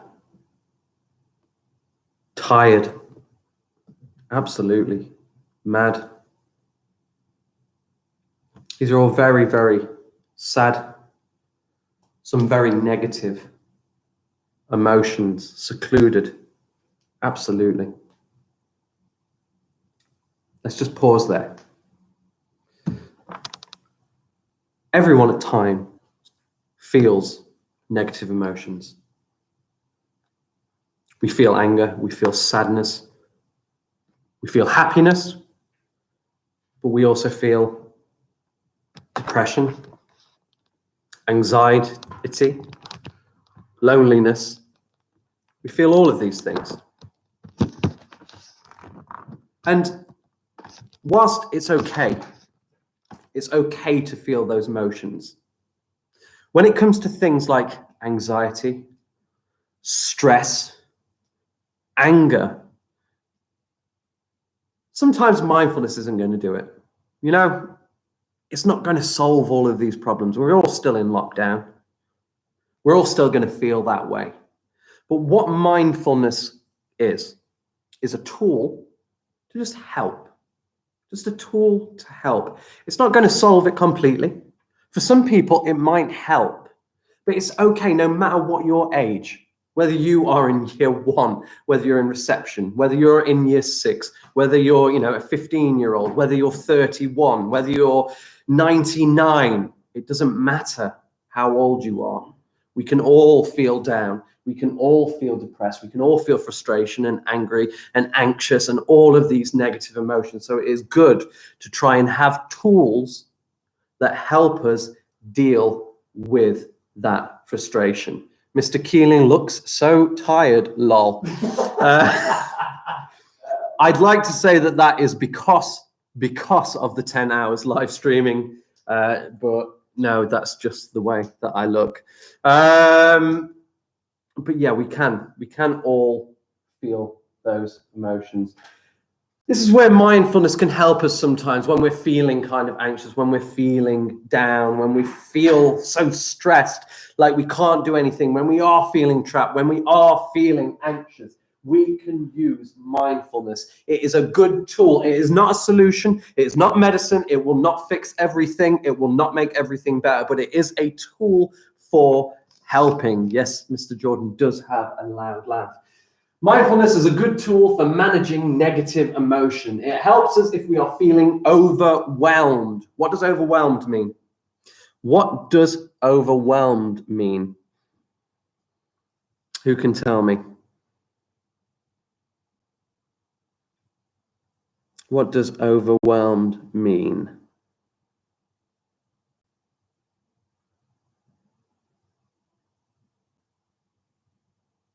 It's not excited. Thank you, Miss Lee. Thank you, Miss Simmons.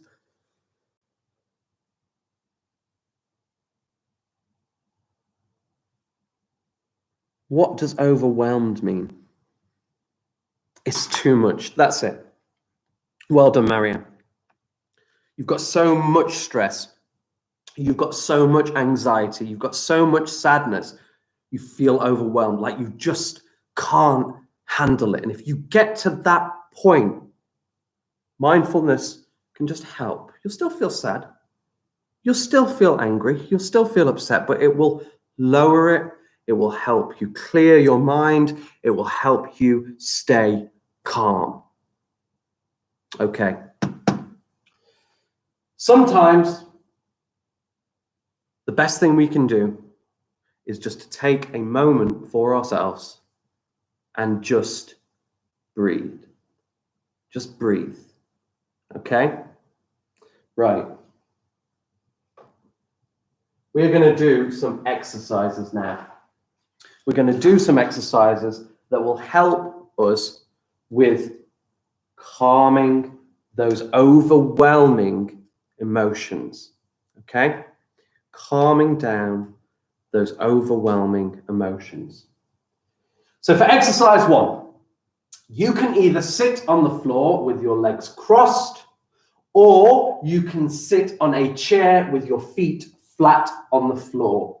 Ensure that your hands are resting on your knees. I want everyone to try this who is watching. So I'm not going to respond to the live chat just for the moment because I want us to try this exercise. This is not the main mindfulness session, that will be after, but for now, could you please either sit on the floor with your legs crossed or sit on a chair with your feet flat on the floor and your hands on your knees. Okay, so hands on your knees with your crossed legs or hands on your knees on the chair. Closing your eyes will help you. In the main mindfulness session, when I do the guided meditation, we are going to close our eyes. I'm going to step out of the video. You'll still hear me, but I'm going to step out of the video. You'll close your eyes, and then I will do the talking and the breathing together. Try now, though. You're sat down, hands on your knees, sat on the chair, hands on your knees. Close your eyes. And as you take a breath in, what I want you to imagine is that you are smelling a flower. So you can, if you want, you can lift one hand up and you can put the flower in front of your nose. You can put the flower in front of your nose and you can breathe in through it. So close your eyes and breathe in deeply through your nose. Imagine that you are sniffing a sweet smelling flower. Okay, and as you breathe out, I want you to imagine you're blowing a dandelion. You know dandelions, after they die and they've got the seeds left, you can pick them and you can blow the seeds and they go flying off on the wind and you can have new dandelions. So you're going to be sniffing the flower with your eyes closed and you're going to be blowing a dandelion. Okay, so close your eyes. Sat on the floor, hands on your knees. Sat on a chair, hands on your knees, eyes closed, and sniff. Smell the flower, deep breath. Smell that flower, hold for a second, and blow the dandelion. And again, in through the nose. Smell the perfume of the flower. Deeply take that breath in through your nose and out through your mouth, blowing the dandelion. Okay, we're going to do this one more time. Take a deep breath in, smell and imagine the perfume of that flower. Take a deep breath in through your nose, hold for a moment, and blow the dandelion seeds away. Okay, so there is one exercise that will get you to kind of practice doing your breathing. You sniff the flower and you blow the dandelion. Okay, that's exercise 1. Let's try exercise 2. Okay, this one is called the bumblebee. And it's called the bumblebee because when you do it, you're going to make a sound like a bumblebee. What you're going to do this time is you are going to place your hands over your eyes like this. You're going to place them, not pressing down, don't press down, just gently rest your fingers over your eyes. And then very gently as well, not pressing hard, not hurting yourself, press your thumbs into your ears. Okay? So you're going to cover your eyes and you're gently going to rest your thumbs over your ears. Don't do it yet, so you know what you need to do next. You're going to breathe in deeply through your nose. You're not going to imagine anything this time. You're just going to take in a deep breath through your nose. And when you breathe out, you're going to make a gentle humming sound, just like a bee. So you're going to breathe in deeply, and then you are going to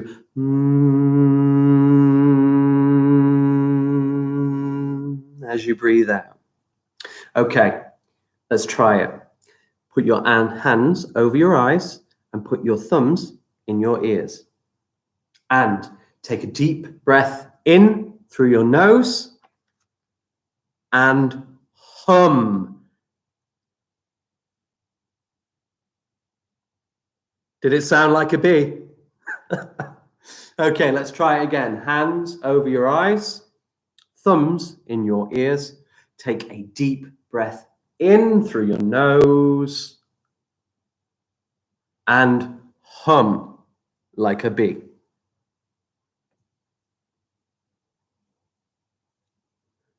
Okay, one final time. Take a deep breath in, eyes covered, thumbs in your ears, and hum like a bee.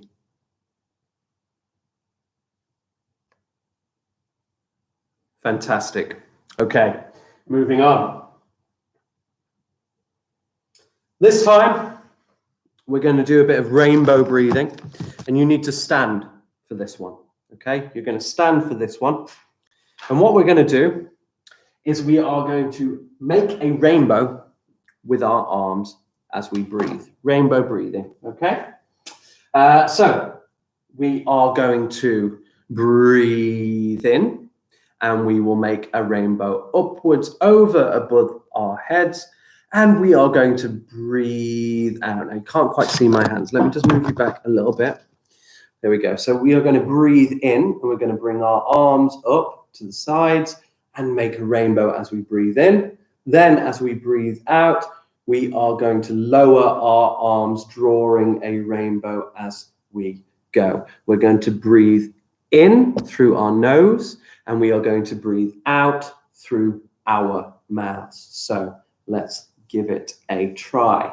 We're going to breathe in through our nose, drawing a rainbow, touch the top, and out through your mouth like that.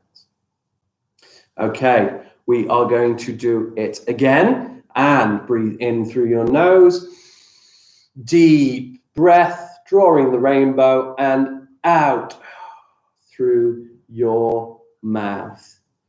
Okay, one more time. We are going to breathe in through our nose. Deep, relaxing, calming breath, and out through our mouth. Now, Mr. Jordan has just walked back into the room. Let's see if Mr. Jordan can do our breathing exercises. Sir, would you like to take the center spot? Now, I'm going to explain it to you, and the kids can go through them again with you. The first one is going to be the flower breathing. Okay, so all you've got to do, usually you would be sat down, you would have your hands on your lap, but for the purposes of this, we're just going to have you stood up for the 3 exercises. The first one, I want you to close your eyes, and I would like you to take a deep breath in through your nose. Not yes, sir. Oh, you're rushing. Jeez, it's meant to be mindfulness. You're really putting me on edge here. I'm trying to calm down. Okay, sorry. The breathing will calm you down. Okay. Sorry, sir. Couldn't resist. Right.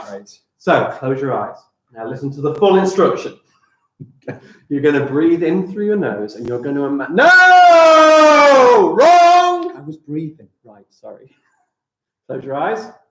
You're going to breathe in through your nose, and you are going to imagine you're smelling the delicate perfume of a flower. Okay. So take it in gently but deeply through your nose.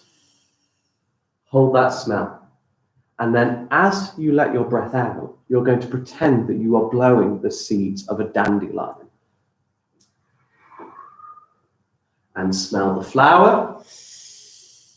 Do I hold it? And blow the dandelion. Smell the flower. Blow the dandelion. One final time, sir. Smell the flower. And blow the dandelion. Fantastic. Hope that calmed you a little. We're going to go on to exercise 2. Okay. Children joining in with Mr. Jordan again. Am I back in? Exercise 2. Okay, exercise 2. The children are experts, sir. We've done this. Oh, brilliant. They know what to So do. you may need to remove your glasses for this one. Okay, glasses on. I need you to place your hands over your eyes, not pressing hard, just gently over your eyes so Like you can't this? see. And the thumbs that are at the top of your hand, I want you to put them inside your ears. Okay, right. Got it. Like this. Yeah, okay. Right. Now, before we start this one, take those away. Huh? Take those away. Please. I'll explain what you're doing, and then you can do it. Okay. As you breathe in, you're just going to take a nice, normal, deep breath through Not why your I came nose. in, just so you know, but okay, go on. It's relaxing, sir. Right. You need to relax. I mean, I don't know what I'm going to do next, but okay. You're going to breathe in deeply through your nose. Right. As you breathe out through your mouth, or nose, actually it's probably better nose because it's going to be a hum, you're going to make a humming sound like a bee. And you're going to listen to the sound of the bee as you cover your ears. Okay. Give it a go, sir.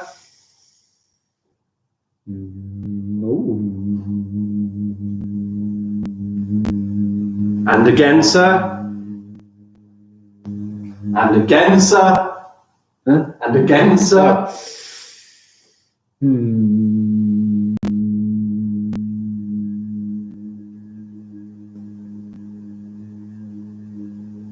And one more time, sir.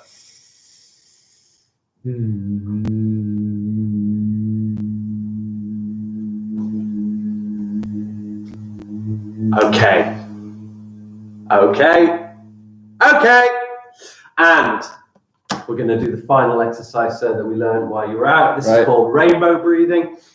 What you're going to do, sir, is as you breathe in, you'll have your arms out to the side, and you're just going to draw a rainbow above your head. So you're going to breathe in through your nose, draw a rainbow, and stop. And as you breathe out through your mouth, you're going to draw the same rainbow, trace back along it. Eyes closed or open? Eyes closed or open, doesn't really matter. Whatever you find is most I like this the relaxing. most of all the ones you've done. That's it. And one final one. And breathe out. Fantastic. Round of applause for Mr. Jordan there. Well done, Mr. Jordan. Thank you for helping us out with that. Okay, right. We have practiced some breathing exercises. You can use those to kind of calm when you're feeling anxious, when you're feeling overwhelmed. It can help to relax you, those breathing exercises that we just did. Moving on, though, we are going to do our own guided mindfulness session. Now, we will do this. I won't be responding to the chat whilst I do this, and I may step out of the video whilst I do it. I just want you to close your eyes and try and join in and try and relax as you do. Okay? I'm going to put on some music and I'll speak over the music. All you need to do is listen to my voice and to focus on your breathing.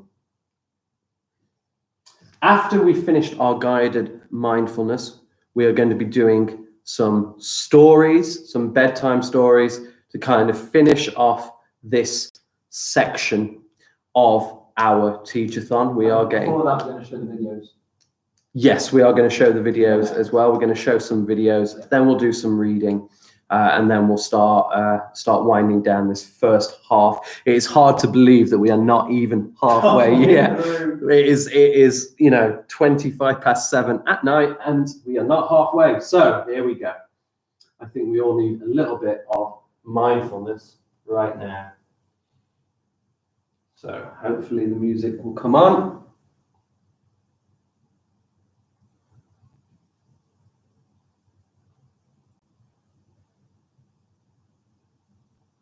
Not an advert on smart meters.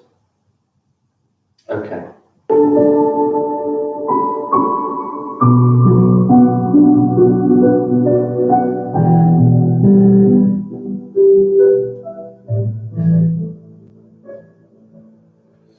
Just listen to the music for a moment. I would like you now to close your eyes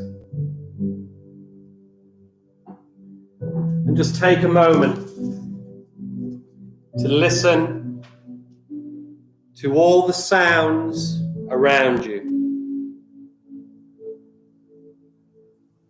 The noise of the television, the sound of the cars outside, the people laughing next door, your family moving around, the creaking of the floorboards, the wind outside, and relax. Each sound, it doesn't disturb you. Each sound, it doesn't make you worry. Each sound, it doesn't make you anxious. In fact, every sound you hear just relaxes you. Each sound calms you. Each sound helps you rest, helps you relax, helps you breathe, and listen to the music. Listen to the calming tones of the piano keys. Listen to the relaxing melodies. And breathe. And relax.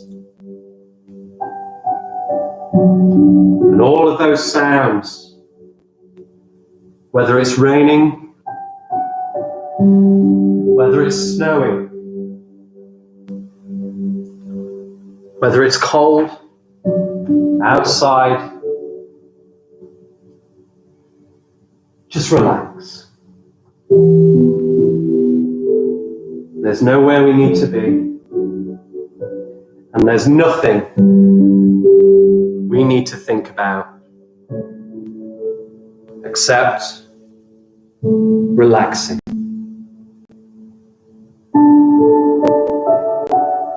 And listen to the music.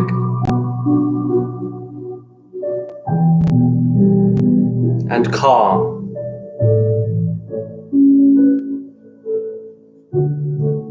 And relaxed.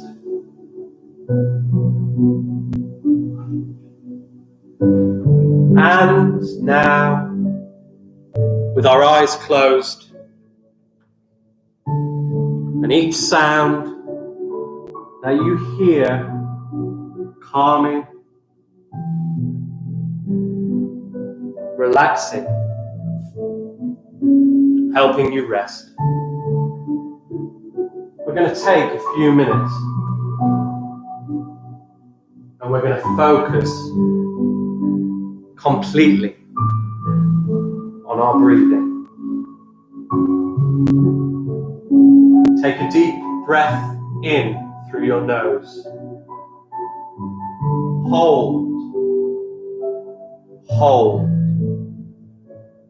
Hold. And release through your mouth. Breathe out.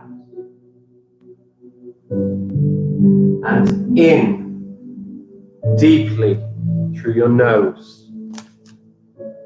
Hold. Hold. And out through your mouth. And breathing normally. Again, focusing on the music, on the sounds all around, on the sound of my voice, on the sounds of the everyday, some that used to annoy, some that would lead to frustration, to anger, to all those feelings we talked about. But not now. Not here, in this calm place, where we can just focus on our breathing. And we can let go. And we can relax. And if you want to lie or recline back, you can. And you can let the relaxation just take you to sleep, listening to the music, listening to the sounds, listening to my voice, and taking a moment to clear your mind of any stress, any worries, and anything else that we don't need right now. And again, we're going to breathe together. But this time, as you take in a deep breath through your nose, I want you to imagine you're pulling inside a white, bright, shimmering light. And as you breathe out through your mouth, you're letting go of any stress, any worries, any anxieties. They leave you like your breath in the cold. See that smoky, cold breath leave as you're breathing out. And let's breathe together. In through the nose, shimmering, calming light. And hold that light. And release that cold anxiety as you breathe out through your mouth. In, bright, shimmering light. Out, cold, stress, frustration, loneliness. In, deep, calm, relaxing light. And out, stress, worry, anxiety. And breathe normally. And this time, as you breathe normally, taking breaths however you wish, in through your mouth or in through your nose, out through your mouth or out through your nose.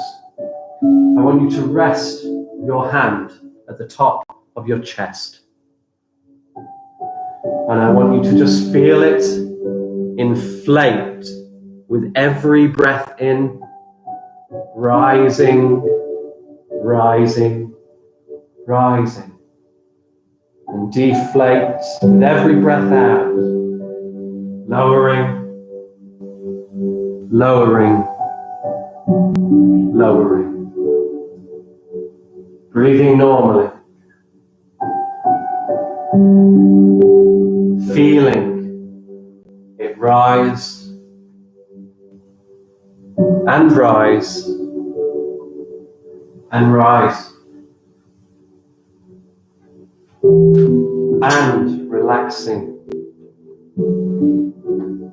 Listening to the sounds around you.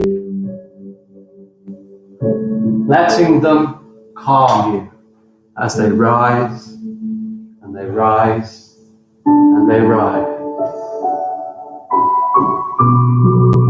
Letting go any negative feelings as they fall, they fall, they fall, fall. Relax, calm and peaceful and focused only on your breathing. Relax. And we're going to practice the breathing together again. Breathing in through your nose, that shimmering, relaxing light, and feel that light. And out through your mouth. Any stress, any worry. And in through your nose, bright, shimmering light. And hold. Hold and breathe normally. Now I want you to feel that white, bright, shimmering light spread throughout your body to the tips of your fingers, around your neck, shoulders, anywhere you feel pain, anywhere you feel stress, anywhere that is not relaxed, that bright, shimmering light travels there, calming, smoothing, relaxing. Feel the rise of your breath. Rise, rise, rise.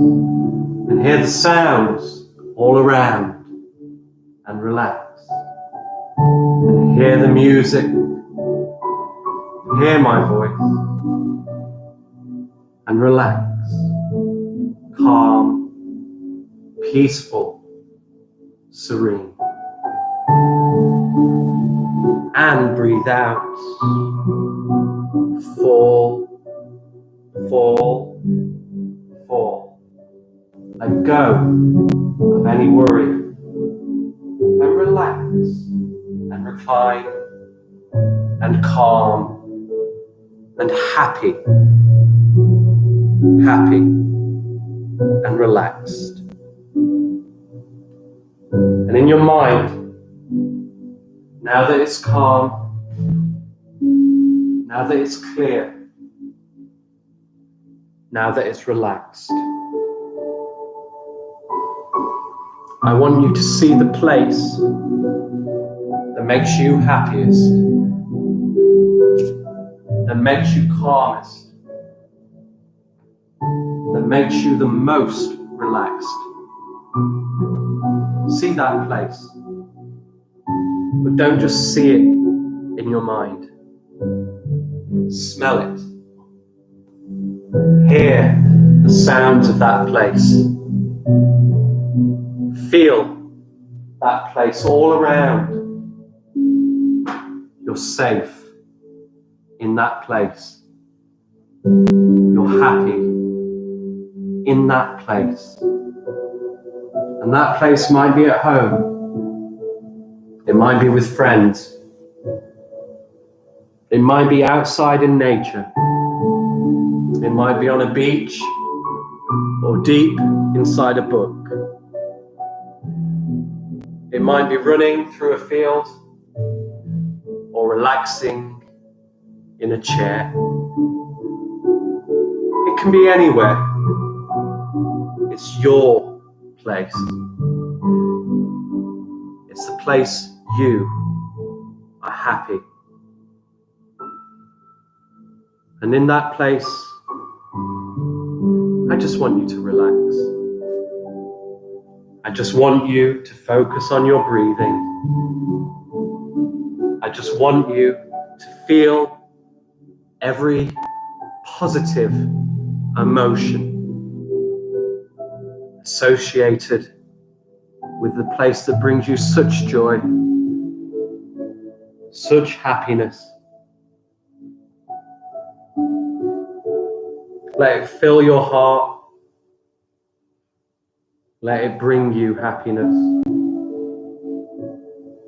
Let it bring you calm. Let it bring you peace. Let it relax you. And for the moment, I'm going to stop talking. And I'm just going to let the music seep into your happy, safe, relaxed place. And you, with your eyes closed, are just going to stay there and exist there for the moment with no negative thoughts, no worries, no anxiety, no stress. You're happy there, and you can stay there with the sound of the music.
And now, as you still focus on your breathing, I'm going to count you up, taking a step out of your happy, safe place. But it's okay. These happy feelings, these safe, calm, and relaxed feelings, you can take them with you. You can take them with you, calm and relaxed, as you move away from your happy, safe, calm place, still happy and calm and relaxed. And I'm going to count from 1 to 10. And when I get to 10, you're going to be awake. You're going to be alert and relaxed. 1, 2. Beginning to come away from your mind now, come away from your happy place. 3, 4, beginning to stretch up, out. 5, 6, you can open your eyes. 7, 8, yawn, stretch, awake, calm. 9 and 10. And hello. Hello, sir. Good to see you back. Well, I thought we'd. Do you know what? Do you mind finding where some of those videos are? Whilst I just chat for a second. Absolutely. Because I haven't got a clue where they are. Whoa, Mr. Jordan. Yeah, I need a sign off. I need a sign off. Dear me. I got excited by Children, I hope you enjoyed that. I know it won't work for all of you. Mindfulness will not work for all of you. Meditation will not work for all of you. And guided meditation and relaxation will not work for everyone. But I hope it helps some of you. I hope you can go back to that bit, listen again, and relax anytime that you are feeling stressed, anytime you're feeling worried, anytime you're feeling down during the lockdown, or just in general. I hope you can listen to that, and I hope it helps some of you. For those that it didn't, then that was half an hour of music, which is always nice. It was nice music. I've got to say, it was nice music. Do you remember what this folder is? I'm going to get Mr. Keeling to. I think I opened it. I'm going to move it up here so we don't see it. You uploaded it on that one. Right, I'm killing time now because Mr. Keeling is getting something exciting ready, which is we've had a few little videos that have been sent in by different members of staff. We've had some videos being sent in by children, and I'm super excited by it. And I thought just before, a lot of you are going to go to sleep because it is obviously coming up to children's bedtime. We're getting close to 8 o'clock. And so can you think of a single child that sleeps past 8 o'clock? No, I don't think I've ever met a child in my life that went to sleep. No, I've never met 8 o'clock. I mean, that's ridiculous, isn't it? I don't think 8 even exists as a time. So lovely to see so much chat going on. We've got Mr. Singh, who agrees that was great music. Hello, Mr. Singh. Lovely to see you in the chat. We've had Miss Coleman in the chat. I'm just going to kill a little bit of time whilst Mr. Keeling gets all this ready. We've had Miss Lee in the chat. It's so lovely to see you. Miss Whittle was in the chat earlier on. It's so fantastic to see everybody. I'm really sorry. I told Miss Coleman to be quiet. You please chat away. It's really helpful. Lovely to see so many of you who we've seen from first thing this morning. I know Ayab's been online. We've had Yusuf's been here through the day. Elia has been here. Maria's been here. So many people who've been on. Miss Padwaga is here. Oh, hello, Miss Padwaga. We've got a fantastic session. You're absolutely right. Who else have we got? Loads of people who've been in here. Yep, you were in the live lesson all through the day. It's really nice to see so many people joining in. Well, as you will know, I think I'm not going to reveal it myself. I'm going to get Mr. Keeling to do it with me, so I'm going to wait for him. So we have a massive folder full of videos, and I think we should go through them one by one. Could you do something with me before we do that? Could we reveal? Absolutely. Could we reveal how much we've raised? Oh yeah, absolutely. So the last time we checked, I believe the amount that we had raised was about 2,500. We got this morning. It was definitely 2,400, wasn't it? Yeah, and I think the last time we revealed it, it was 2,500. Right. So drum roll. Drum roll. Everybody else, drum roll. We have raised 3,360. Mine's newer than yours, sir. 65 pounds. Oh, it's gone up. There it is. £3,365. That is almost 30 children. 30 children that we can get devices out to, we can get dongles out to with the internet. We can do so much good with that money. Fantastic. So thank you so much to everyone that has donated. That is an amazing amount, and we just cannot do it without you, and we couldn't be more happy. And we're nearly 11 hours in, and yeah, I know you're close. I'm close. I think we're good. I think we're good. I think we're good for the moment. We're not even halfway. Can you believe such a thing? Not even halfway, but it's dark out. Halfway. It is dark out. Ooh. Wow, we got a wow and some claps. And woo, yeah, from Miss Lee. Yeah, from Anglesey Primary School. Congratulations, team. That's a deal, right? Right. Deal. That's a deal. Yeah, fantastic. Good. Every penny goes back to the community. Sir, We have got so many videos. I'm We've so got some videos from guest stars who we are going to show you. There's going to be children, there's going to be teachers. Yes. There is lots of messages. We are going to show you to them. When we come back on, we are going to read you a bedtime story. But some of these videos are bedtime stories as well from teachers that aren't us. And I think for those people who have been watching us now for nearly 11 hours, they need a break from you need us. a break. They need a break I from see us. names in the chat over here, and you've literally been on since 9 o'clock this morning. It's really great that you spent the whole day. What have we done today? Can we just go over it quickly? Let's have a bit of perspective. Okay. We've done PE, first PE. thing in the morning. We've done adjectives to design monsters. Yes. We have done poetry. We've done the first part of a 3-part. That's it. We've got 2 more parts. Oh, wow. Adventure story. I believe that's still to come. That's still to come. Oh my goodness. We've got done part 1 of a story. Addition, Subtraction. multiplication. Division. We didn't quite get around to division. We didn't do division. Still to come. Still to come. And time. We're going to be looking at time a little bit later as well. So that is still to come. Space. We've learned all about space earlier on. We learned about the empire, World War One. World War One. We learned. We made a banana bread. We made a banana We bread. made a banana and we wrote instructions. Calm down. Do I need to calm? No, I've forgotten something really important. What? Mr. Doddridge read us a story. Mr. Doddridge!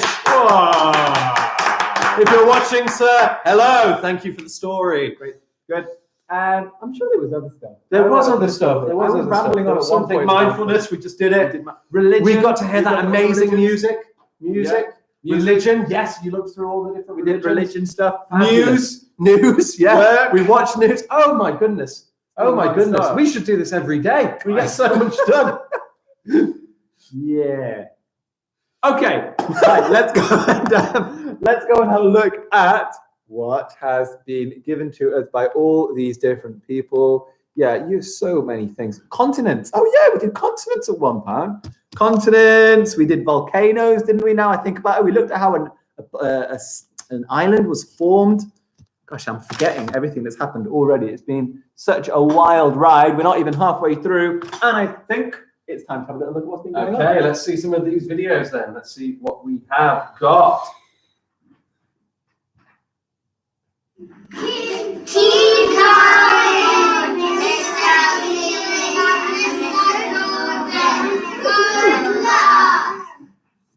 I love that. Look at me there. You look so good. My hair is orange as well. We match. I think that was there. Are you sure that's you? Because I've got a beard now, sir. No, it's you. It's I'm the big one. Okay, well, thank you so much for that video. Let's look at what else we've got going on in this folder then. So first video there, let's have a look. Happy Harry's world turns upside down. This sounds to me a bit like a story. So Should we let's say have the a- stories? Should we see the ones that are? Yes. We'll see the ones that are chats, and then we can. How have about nice making stories a afterwards. bird feeder with Mr. Doddridge? Is that really what's been made? Yes. Well, I'd like to see that ASAP. ASAP. Okay, so Mr. Doddridge next. Let's have a look.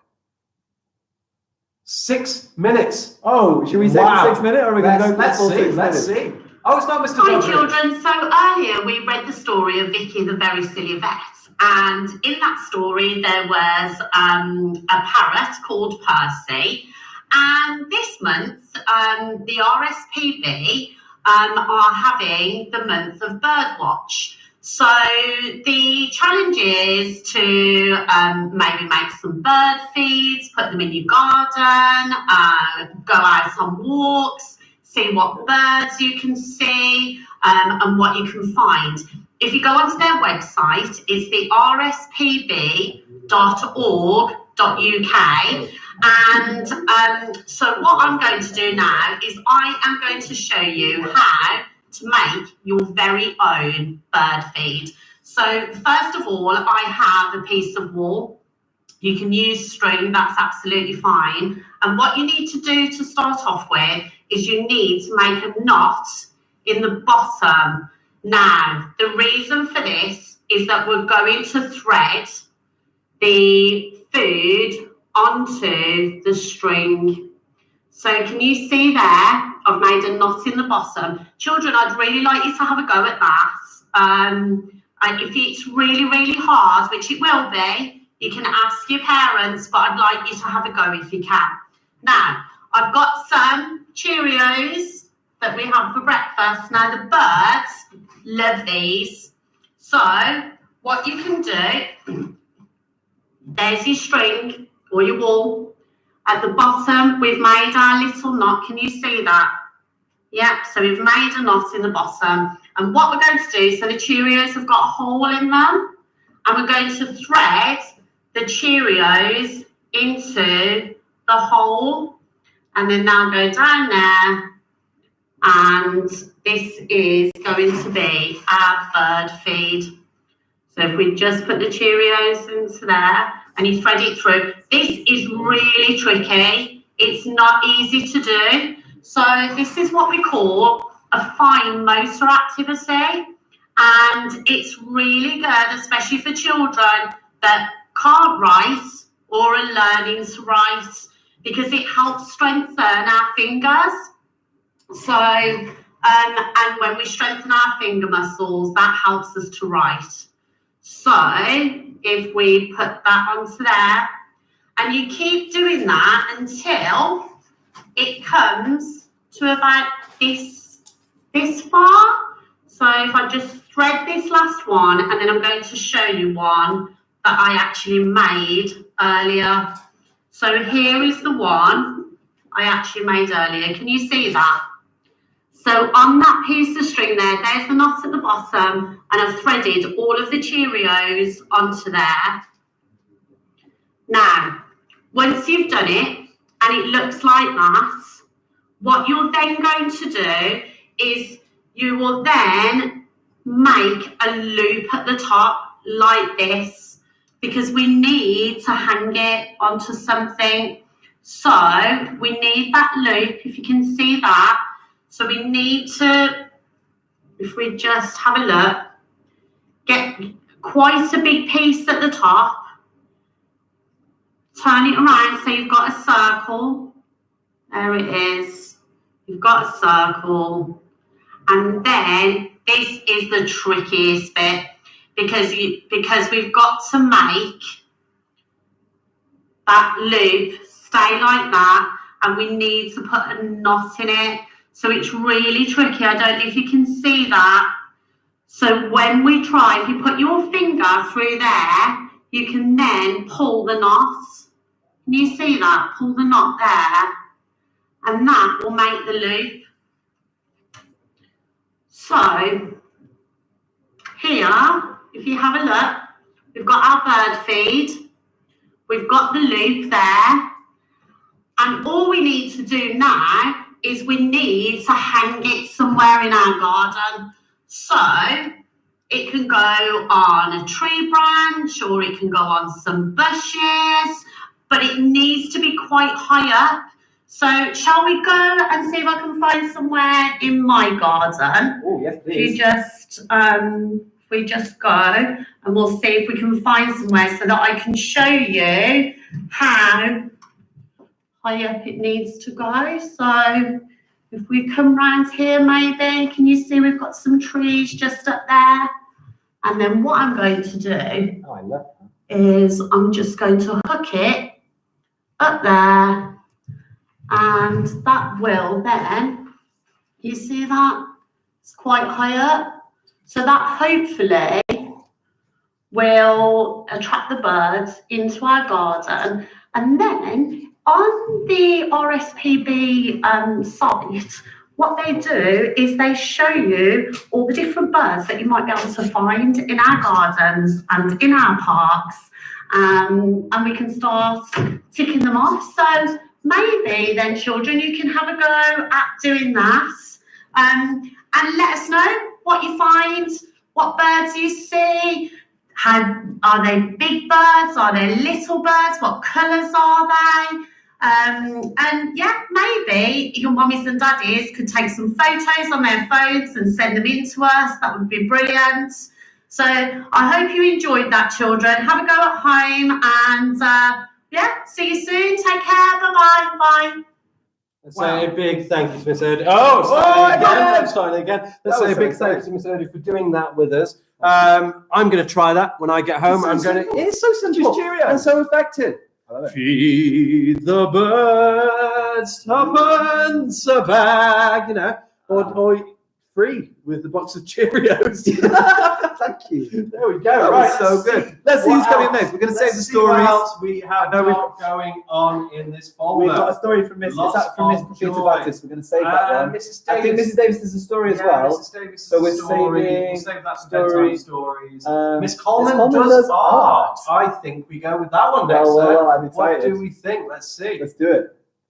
This is exciting. This is exciting, and let's make it full screen. Whoa. Okay, children, let's see.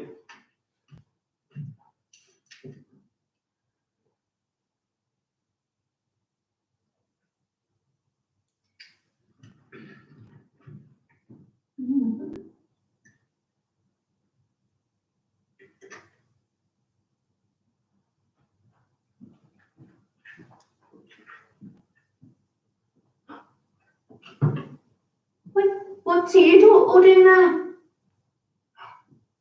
Oh, was it Mr. Kidding and Mr. Jordan's Teach-A-Thon? Oh no. I'm supposed to be doing a lesson for them. Oh, guys, I know. Do you want to come with me and we'll draw a picture? Keep up the good work, Mr. Kidding, Mr. Jordan.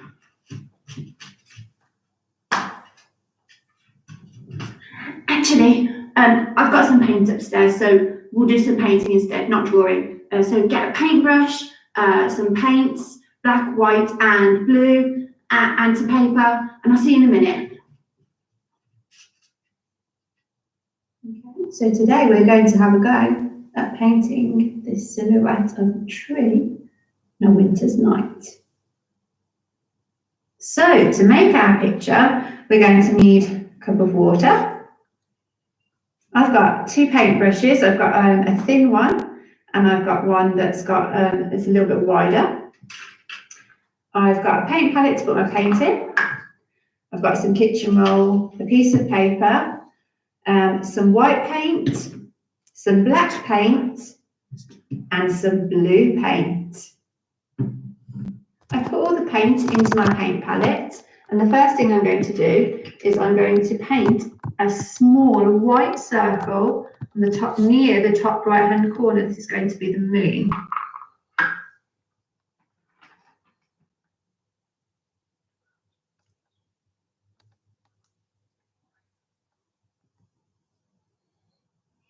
Now, every time I use my paintbrush, I'm going to clean it and wipe it and dry it, because I'm going to need it for blending later on. Now I'm going to use the palette knife to put some of the white in the middle, and then I'm going to put a tiny amount of blue in, just a small amount, and mix it together.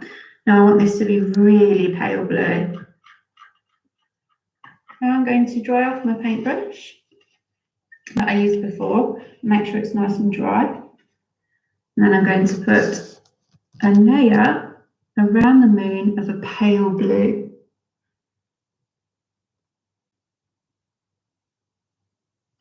I've washed my brush and I've dried it, and now I'm going to have a go at blending that white into the blue. Now I'm going to add some more blue to the blue in the middle, so that it becomes a little bit darker. Now I'm going to paint another layer of blue around the edge.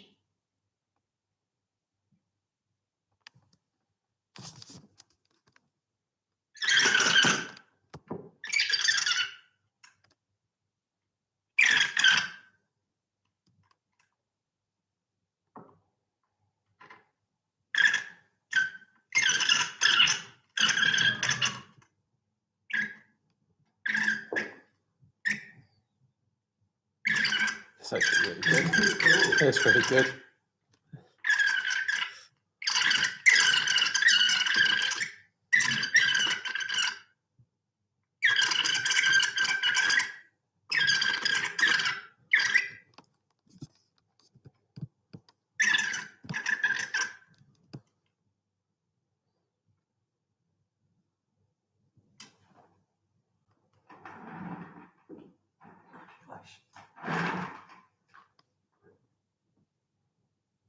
love these comments videos.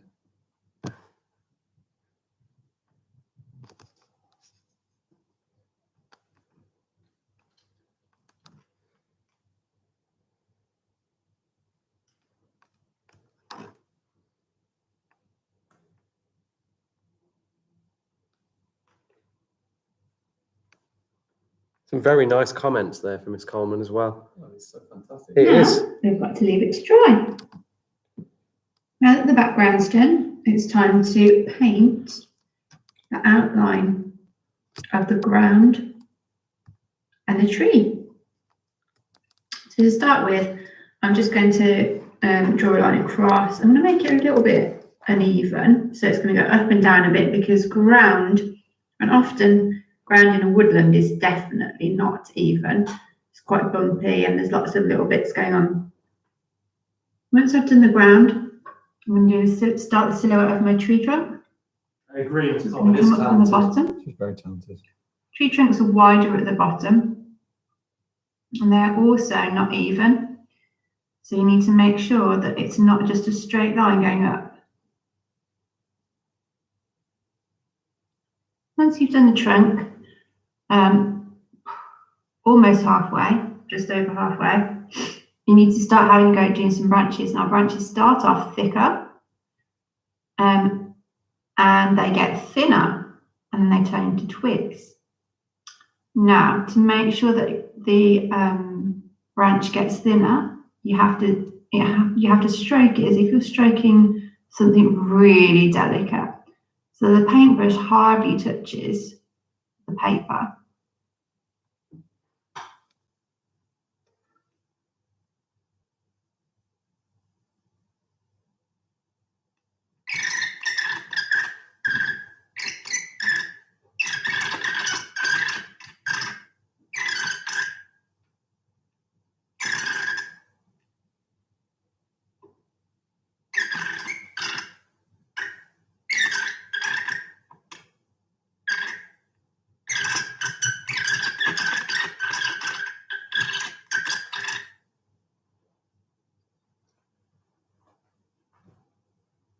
And towards the end now, the last few branches.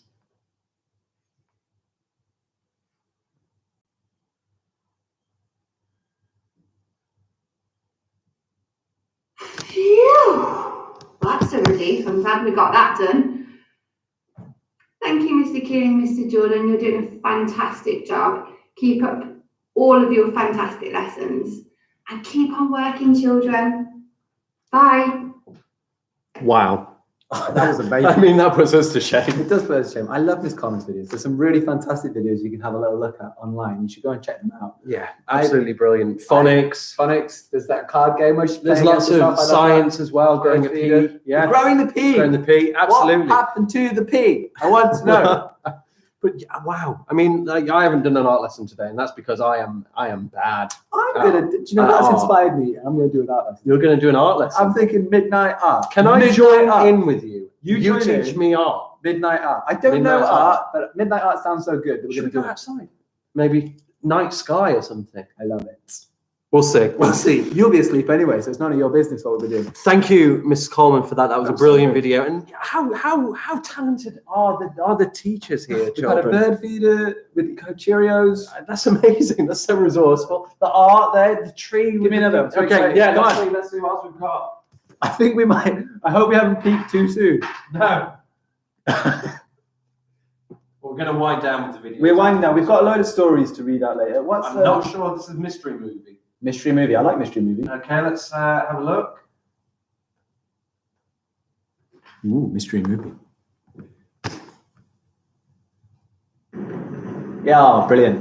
We are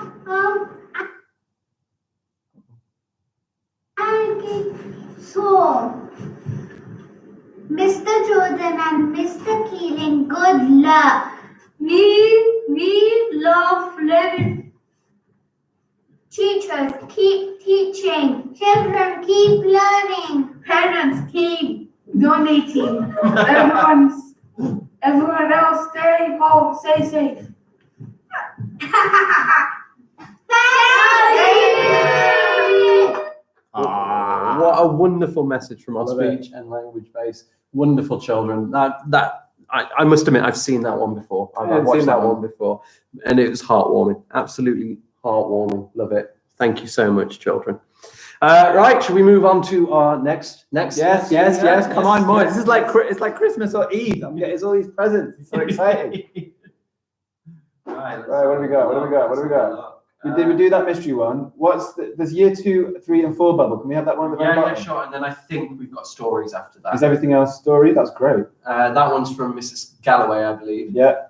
But we'll watch this one and then we'll listen to some stories. Should we do half and half, sir? Because we've got stories as well. So why don't we watch a couple of the stories? You tell your story, watch a couple more, I tell my story, and that should take us to the end of the first part. Oh, the first part. Exciting. Let's see then what's on this video. Oh, I've actually got another. Okay. What are you?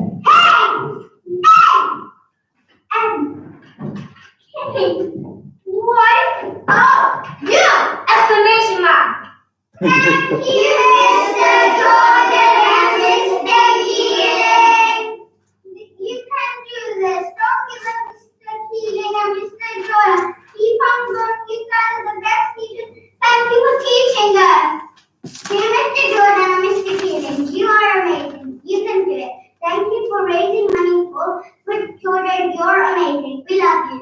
Dear Mr. Jordan and Mr. Keeling, dear Mr. Keeling and Mr. Jordan, thank you for raising money for the school, and I'm blessed to have you both, and you are amazing. You can do it. I know you can.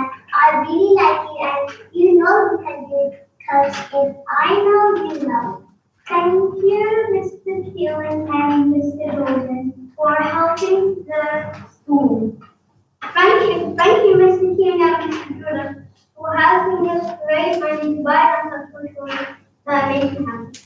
Thank you for helping children who have no laptops or iPads. Thank you, Mr. Jordan and Mr. Keeling, for raising money. We know you can do it. Keep it up. Thank you for teaching the children. We know you can do this. You can do it. Don't be nervous. What you want to do is to support you. All of the children are very thankful. God. We love you. Thank you for watching the Keep on donating.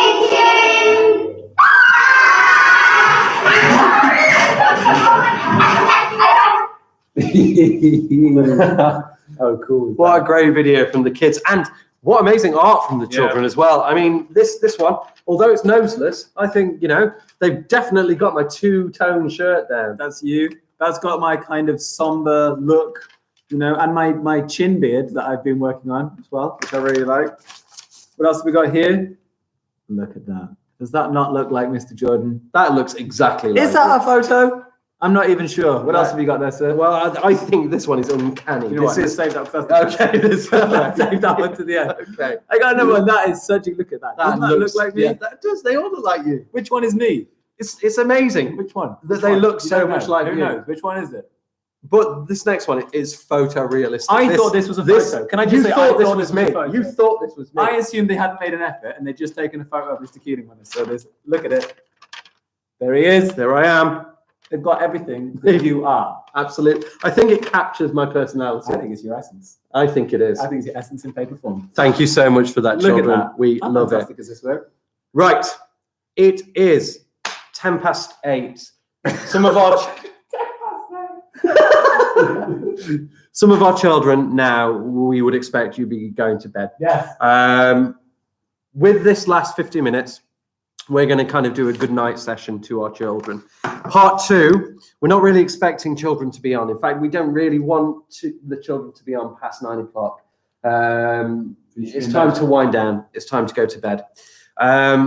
So, although we will keep the chat open past 9 o'clock, if we suspect that one of our children are in it, we will keep telling you, go to bed, go to bed, go to bed, go to bed. Absolutely. So we're going to do our wind down session for this first part. We're going to do some bedtime stories. We've got some videos again that we're going to show you of the teachers reading bedtime stories. We're going to, in the middle of that, Mr. Jordan is going to read you Wolves in the Wall, which is a fantastic story. Fantastic. And then I thought, because we did the moon landing earlier, I would read you a non-fiction text right at the end. 2 reasons really for that. 1, it will help you with your knowledge of the moon landing, and 2, it might put you to sleep. So we are going to go through. We'll start with some of the videos, and then Mr. Jordan will read you a good night story. Anything to say, Mr. J? I don't know, maybe you're right about the live chat. Let's just keep going. Okay, I'm really excited about this. Now we've got some stories being read by some teachers from... Oh wait, I've got another hello. I've got another just hello. Oh, okay. Just hang on 1 second. Where is it? How on earth did I forget to do this just hello? It got sent on a different app, so I need to make sure that it's coming up just on its own. Give me 2 seconds. Oh. Need to change the angle of my screen. How on earth could I have missed this? Oh dear. Hold on, it's taking me a minute just to get it to work. You have to bear with me a second. You're all tuning in. I hope you're enjoying the lesson. Okay, hold on. Hello, children. I'm glad to see you're all tuning in. I hope you're enjoying the lessons that Mr. Keeling and Mr. Jordan are doing for you. And I hope you're managing to persuade people to donate if they can. Enjoy the rest of the lessons and hope to see you all soon. Bye. Yay! That's Mr. and Mrs. Skinner there. Fantastic. Loved it. I do have a couple more videos of hello from different teachers, but I'm going to save those.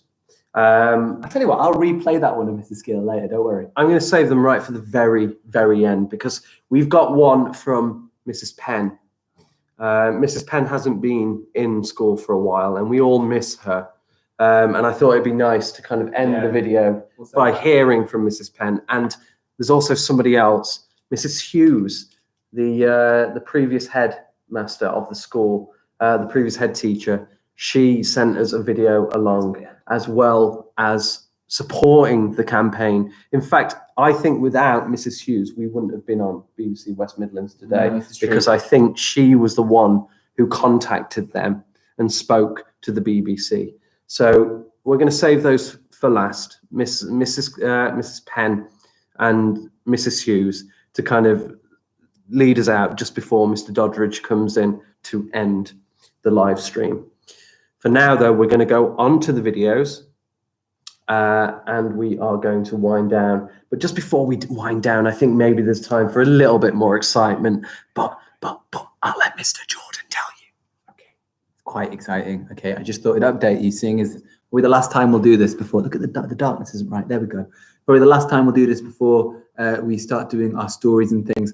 Our last little bit of excitement just before you're going to bed. Look at where we have got ourselves to. That is over £1,000 you've raised in just the last 12 hours alone.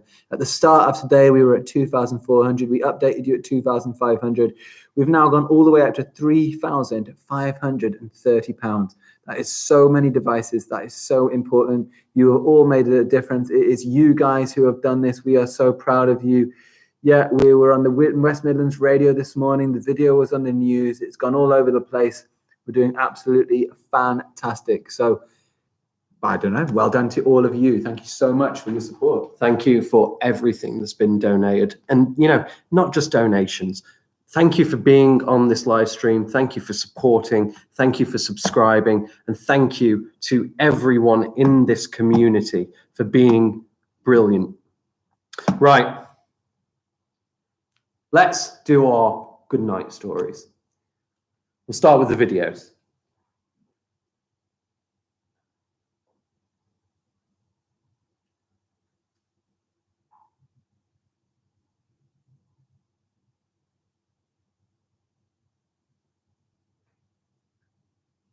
Hello, children. I'm really glad that you were able to join in on this Teach-A-Thon. And it's a real pleasure to be able to share with you a story written by my friend in regards to experiencing lockdown. It's Children's Mental Health Week this week, and part of keeping our minds healthy is about sharing our experiences, particularly talking it through with our parents, our family, our friends, our teachers, and even in our community. So I'm hoping that this story about lockdown will encourage you to do that. It's called Happy Harry's World Turns Upside Down.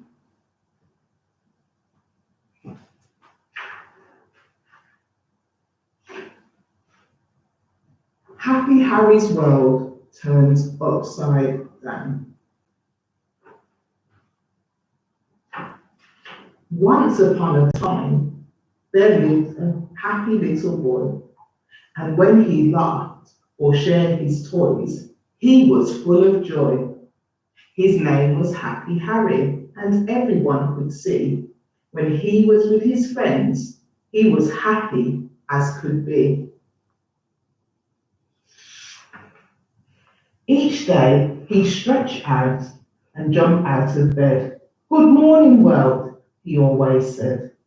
Excited for a new day, he'd do a little spin with sleepy eyes, tousled hair, and a smile above his chin. He'd open his curtains, look through the window, and check for someone he'd know. Next door's dog, Daisy, postman Phil, or Fudge, the cat on the windowsill.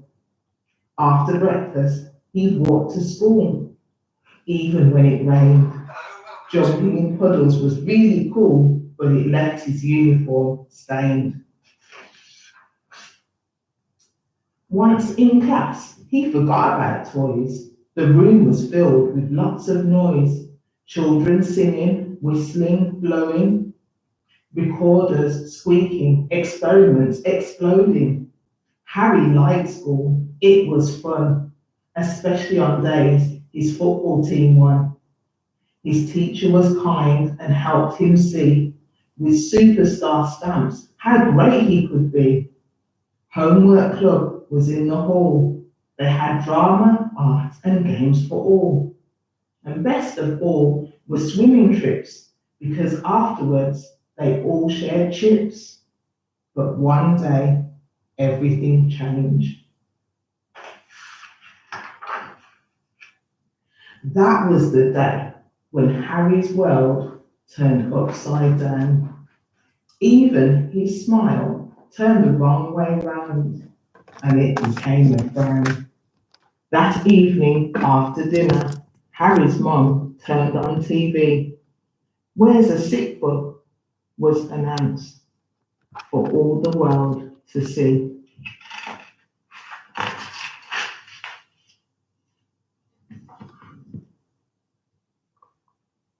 The next day in the playground, Harry wanted to stay and play, but his mum told him sadly, "Harry, I'm sorry, not today." Everyone seemed sad as they waved and said goodbye. Boys and girls, even mums and dads, were trying not to cry. Like all the other boys and girls, Harry didn't understand why playing with his friends had now suddenly been banned. Harry was upset. School at home did not sound fun. He'd have no friends to play with, and now his teacher was his mum. "But Mummy, we aren't sick. Why can't we go out and play?" "To keep you safe and well," she said. "It's inside we must stay." The next morning, when Harry woke up, he was feeling very sad.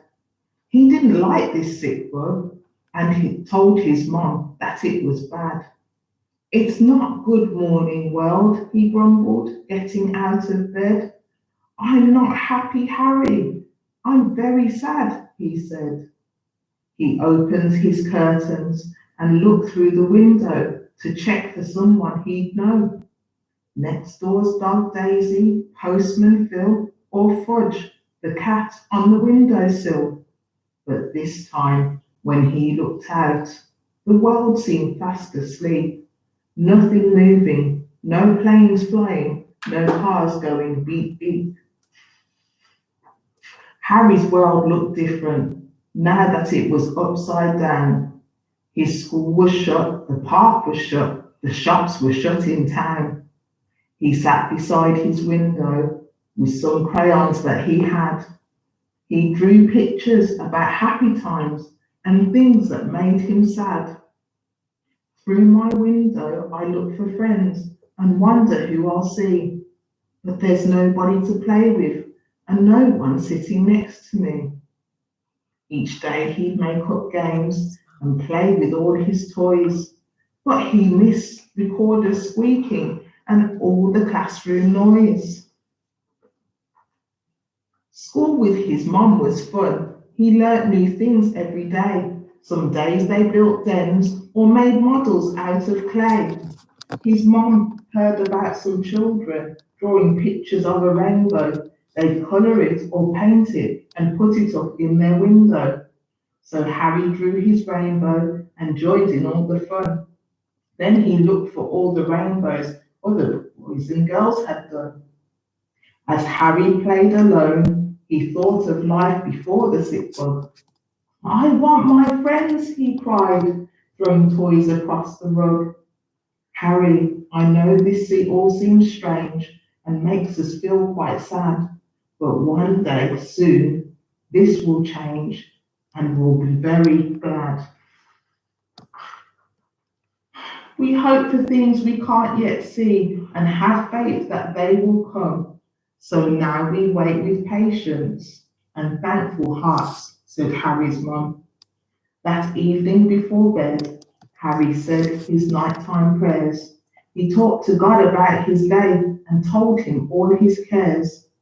Thank you for the world you made, for sunshine, food and fun. I'm sorry that I threw my toys and wasn't kind to Mom. Please look after all my friends and my family. Please keep Nanny and Papa safe and give them hugs from me. Amen. Then his mom turned off the light and Harry fell asleep. He dreamt of big planes flying and cars that went beep beep. When Harry awoke the next morning, he stretched and jumped out of bed. With sleepy eyes and tousled hair, "Good morning, world," he said. He opened his curtains and he looked through the window to check for someone he'd know. Next door's dog Daisy, Postman Phil, or Fudge the cat on the windowsill. But this time when he looked out, something suddenly caught his eye. Lots of glistening colours in stripes across the sky. Look, said Harry's mom, a rainbow shining through the rain, a promise of new life and a hope for change again. After his mom had said this, Harry hoped and looked for change. He began to like some things that at first he thought seemed strange. Harry still missed his friends, but school at home was good fun too. He made a list of things he liked and new things he could do. I've learned to ride my bike myself and tell jokes to make Mom laugh. I like gardening and baking and splashing in the bath. On Thursday nights at their front doors, people clapped their hands, thanking doctors, nurses and carers. Harry banged his pots and pans. One day, as Harry played inside, building a new den, his mom got in and told him, "You can go to school again." She explained to him that school had changed and how there'd be new rules. But now that things were safer, they could open up some schools. On Harry's first day back at school, he jumped in puddles on the way. With a great big smile, he said to his mom, "I can see my friends, hooray!" Harry's teacher was extra kind and let them play all day. They took turns sharing stories. Everyone had lots to say. Then they made a rainbow to display upon the wall so no one would forget how the world changed for them all. Harry was happy walking home with a smile upon his face. His world felt the right way up. Now things were back in place. After school, he saw Nanny and Papa and hugged them really tight. They ate their dinner together and then they said good night. Then climbing into bed, Harry saw his picture in the window. He closed his eyes and fell asleep, naming colours of the rainbow: red, orange, yellow, green, blue, indigo, violet. Once upon a time, there lived a happy little boy, and when he laughed or shared his toys, he was full of joy. His name was Happy Harry, and everyone could see the hope that came with rainbows and how different life could be. The end. I hope you like that story, children, and the challenge for you now is to make a list of new things you would like to do at this time. I'd also like to say a big thank you to Mr. Jordan and Mr. Keeling, whose heart to go on this Teach-A-Thon and persevere and get through to raise money for our children in our community is brilliant. So thank you very much. Really proud to be part of Anglesey community. Miss was kind of finished up by saying, wow, what a lovely story. That was fantastic, wasn't it? Yes, fantastic from Miss Professor Baptist there. Wonderful story. Thank you so much, Miss, for sharing that. We're going to have maybe Mr. Jordan read your story now, perhaps. Do you think? Maybe one more video. We can get one more video. But I just want to have a quick chat about the chat. Yes, please. It's getting a little bit silly at the moment. I know it's getting quite late. Mr. Jordan and I have discussed it, and we don't want children up past 9 o'clock on the live stream. You can check back in when they're uploaded on YouTube and not live anymore. Everybody else, adults, are welcome to stay and welcome to watch and welcome to support. But what we are going to do to make sure children aren't engaging with this until after is we're going to stop the chat. But I've been thinking, Mr. Jordan. Can I just say this banana cake is so good. I've been thinking, Mr. Jordan, what if we did a part 3, which is the last hour? And the last hour of the video in the morning, I like it. We have the chat back. Okay, 2 hours, 7 till 9. 7 till 9. Yeah. Perfect. So at 9 o'clock, this chat will end. Yes, it will be 24 hours. It just will not be 24 hours chat. The chat will end at 9 o'clock, but the video will continue. We will teach. Yep. We will carry on until the morning. And at 7 o'clock, the chat will go live again. You can join in once you've woken up. We're going to have a few more stories. This has got half an hour left of this stream, so not much time for reading, but we can always carry that on into part 2.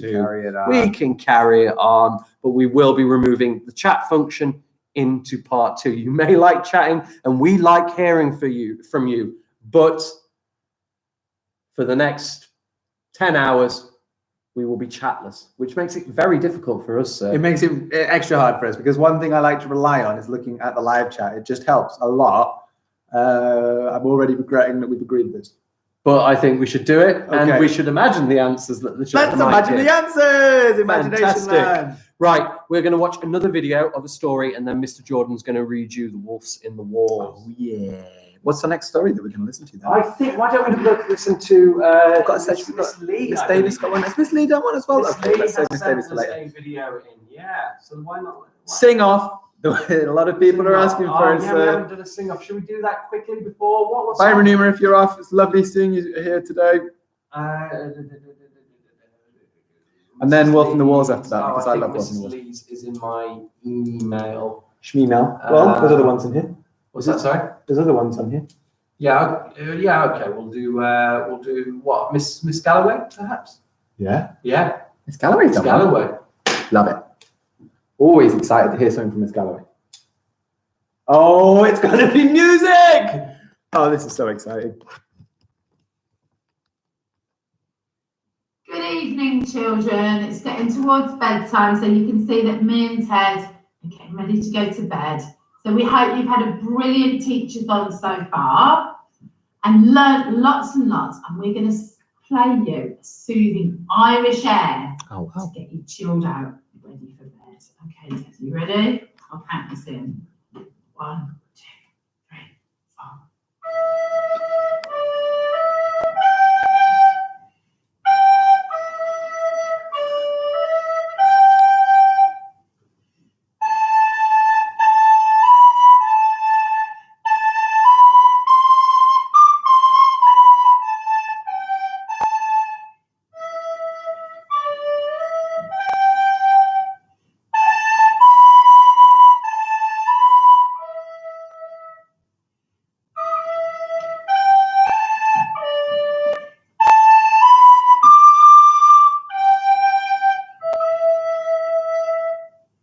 Good night, children. Rest well. Say good night.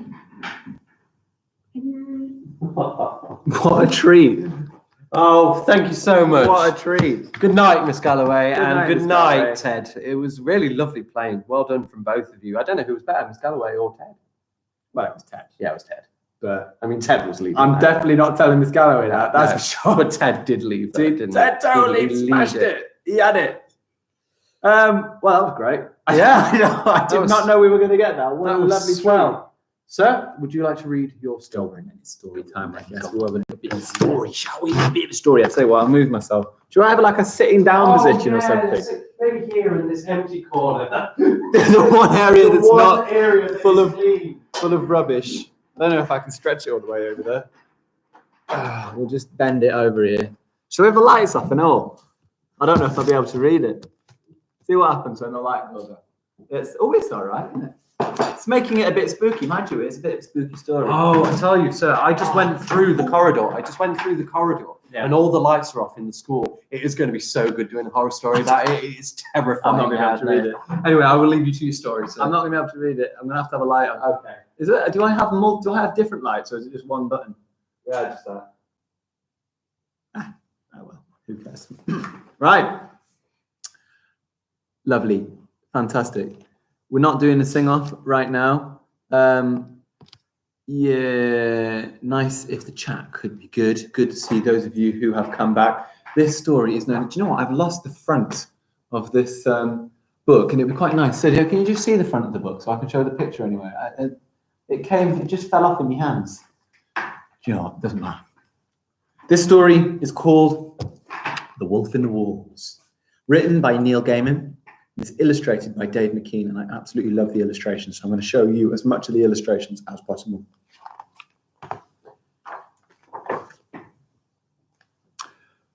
Lucy walked around the house.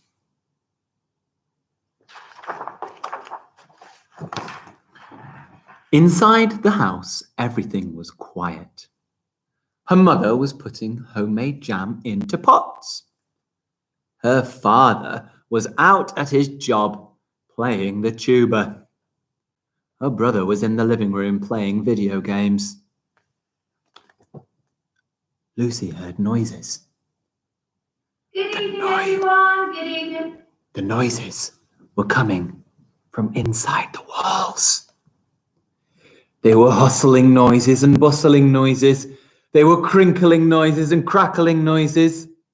They were sneaking, creeping, crunkling noises.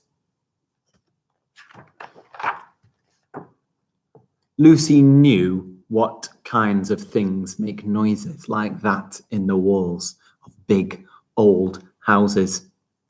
And she went and told her mother.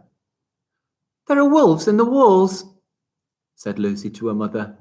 "I can hear them." "No," said her mother. "There are no wolves in the walls. You must be hearing mice, I suppose." "Wolves," said Lucy. "I'm sure it's not wolves," said her mother. "For you know what they say. If the wolves come out of the walls, then it's all over." "What's all over?" asked Lucy. "It," said the mother. Everybody knows that. Lucy picked up her pig puppet doll, which she'd had since she was a little baby. I don't think that sounds like mice, she said to her pig puppet. In the middle of the night, when everything was still, she heard a clawing and a gnawing, a nibbling and a squabbling. She could hear the wolves in the walls, plotting their wolfish plots, hatching their wolfish schemes. Later that day, Lucy felt eyes upon her, watching her from the cracks and from the holes in the walls. They peeped through the eyes in the paintings. She went to talk to her father. There are wolves in the walls, she told him. I don't think there are, puppet, he told her. You have an overactive imagination. Perhaps the noises you heard come from rats. Sometimes you get rats in big old houses like this. It's wolves, said Lucy. I can feel them in my tummy. And Pig Puppet thinks it's wolves as well. Well, you can tell your puppet, began her father. Then he said, oh, why am I asking you to tell her anything? She's just a puppet. Lucy patted her pig puppet's head so she wouldn't be offended. Anyways, you know what they say about wolves, said her father. If the wolves come out of the walls, it's all over. Who says that? Asked Lucy. People, everybody, said her father. And he went back to practicing his tuba. She was drawing a picture when she heard the noises again. A scrambling and a rustling in the walls. There are wolves in the walls, she told her brother. Bats, he said. You think it's bats? She said. No, he said. I think you are. And he laughed for a long time at his own joke, although it had not been a particularly good one. I'm not bats, said Lucy. I'm telling you, there are wolves in the wall. Firstly, there are no wolves in this part of the world, he told her. Secondly, wolves don't live in walls, only mice and rats and bats and things. Thirdly, if the wolves come out of the walls, it's all over. Who says? Asked Lucy. Mr. Wilson at my school, said her brother. He teaches us about wolves and things. Oh, yes, and how does he know? Everybody knows, said her brother, and he went back to doing his homework. The next day, the noises were louder. Oh, we have to do something about these mice, said her mother. Pesky rats, said her father. I'll call someone about them in the morning. It's bats, I know it is, said her brother happily. I shall ensure that I sleep with my neck exposed tonight, in case one of them is a vampire bat. Then, if it bites me, I shall be able to fly and sleep in a coffin, and never have to go to school in daytime again. But Lucy did not think it was mice or rats or bats. She shook her head at this sad display of ignorance. Then she cleaned her teeth, and she kissed her mother and father, and she took herself off to bed. The old house made no noises that night. I don't like it, Lucy told her pig puppet. It's too quiet. But soon enough, she closed her eyes and she was fast asleep. In the middle of the night, there was a howling and a yowling, a bumping and a thumping, and... Oh! The wolves came out of the walls. Oh no! Shouted Lucy's mother. The wolves are coming out at walls! Shouted Lucy's father, picking her up and running down the stairs with his best tuba in his arms. It's all over. shouted her brother as he fled down the stairs beside them. The family went out of the back door and into the garden. They huddled at the bottom of the garden that night. The lights were on in every room of their house. Back in the house, they knew the wolves were watching their television and eating the food from inside their family's pantry and dancing wolvish dance up the stairs and down again.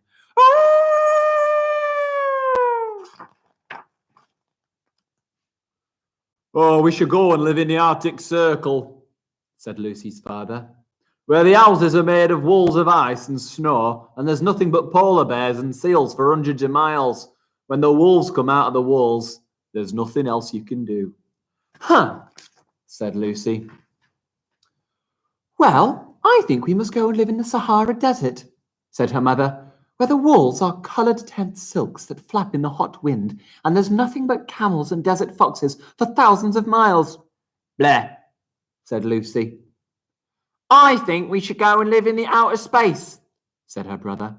We could live in an orbiting space station with metal walls with lights on them that blink and flash, and nothing but foozles and screwzucks for billions of miles. What exactly are foozles and screwzucks? Asked Lucy. Outer space things, he told her. They have lots of legs except for the screwzucks, who don't have any legs at all, but they're friendly enough. I don't want to live anywhere else that isn't my house, said Lucy, and I've left my pig puppet behind. Oh, we can get you a new one wherever we're going, said her mother. Now let's try to go to sleep. It was chilly at the bottom of the garden, and Lucy missed her pig puppet. Ah, she'll be all alone in that house with the wolves, she thought.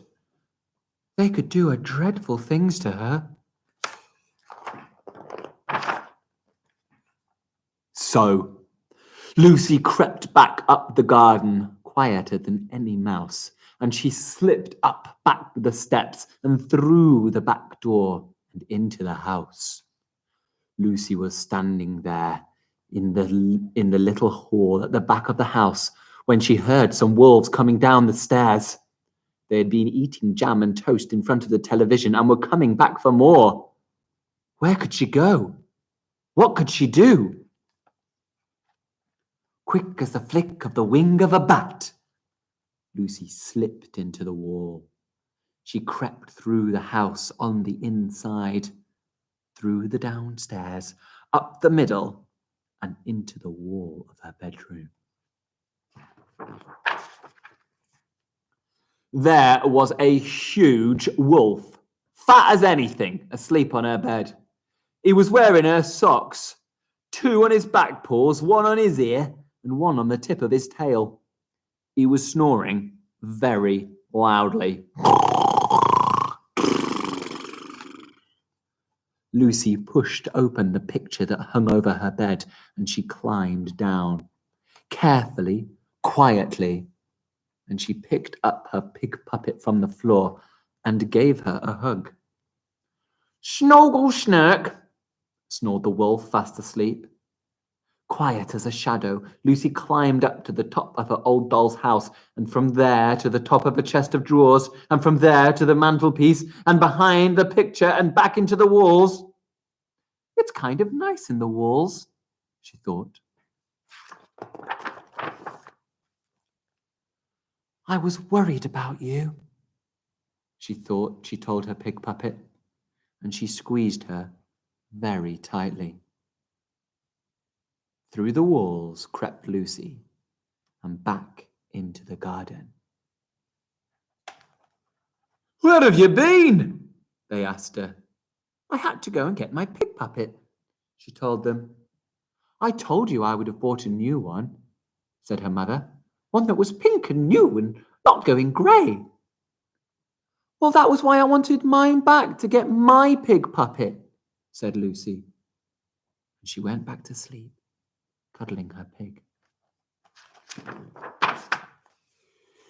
The next morning, Lucy's mother went to work and Lucy's brother went to school, and Lucy and her father sat down at the bottom of the garden. He practiced his tuba and read travel brochures.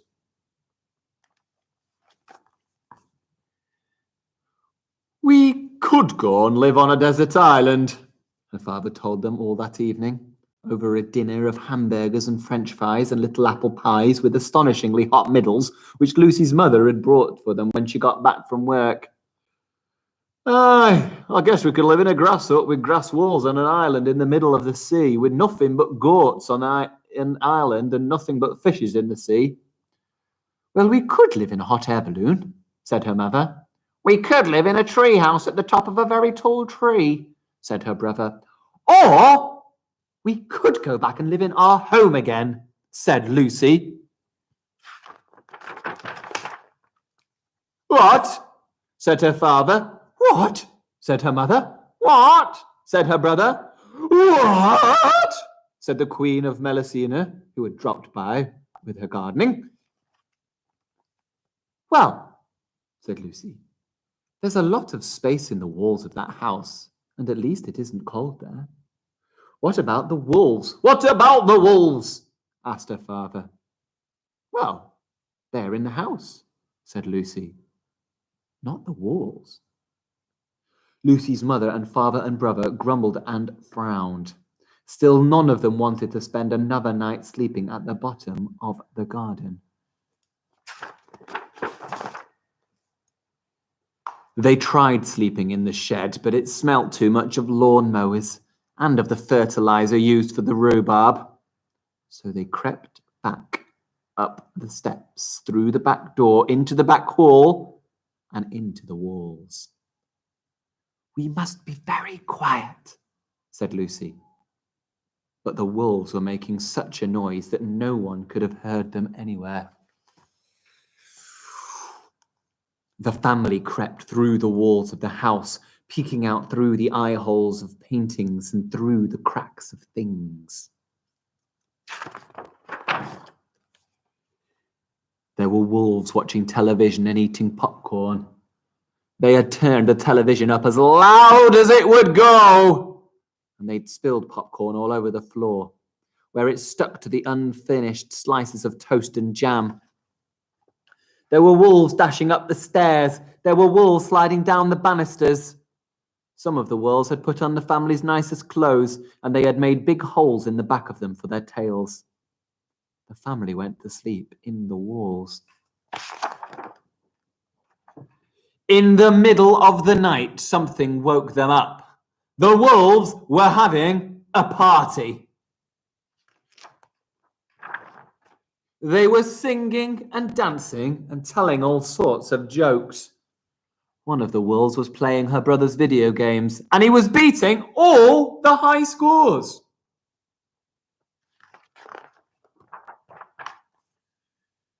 Two of the youngest of the pack of the wolves had got into the pot of Lucy's mother's homemade jam and were eating it straight from the pot, smearing it onto the walls. The biggest, fattest wolf of all was playing an old wolf melody on Lucy's father's second best tuba.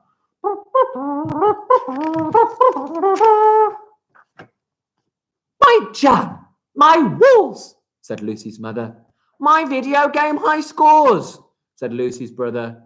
My second best tuba, said Lucy's father. Right, I've had enough, said Lucy. There wasn't much in the space between the walls, just an old broken chair.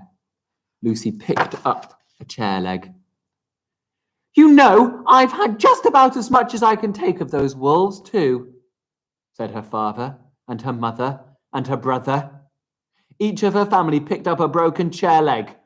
Ready? Said the mother. Ready, said everybody else. And howled the wolves. The people have come out of the walls. And when the people come out of the walls, shouted the biggest, fattest wolf, flinging aside the tuba, it's all over! Round and around they ran, gathering up their most treasured possessions. Flee, they shouted, flee, flee, flee! For once the people come out of the walls, it's all over! Down the stairs went the wolves, scurrying and hurrying and tumbling over each other in their hurry to get out of the house and get away. "Whose idea was this anyway?" moaned one of the wolves.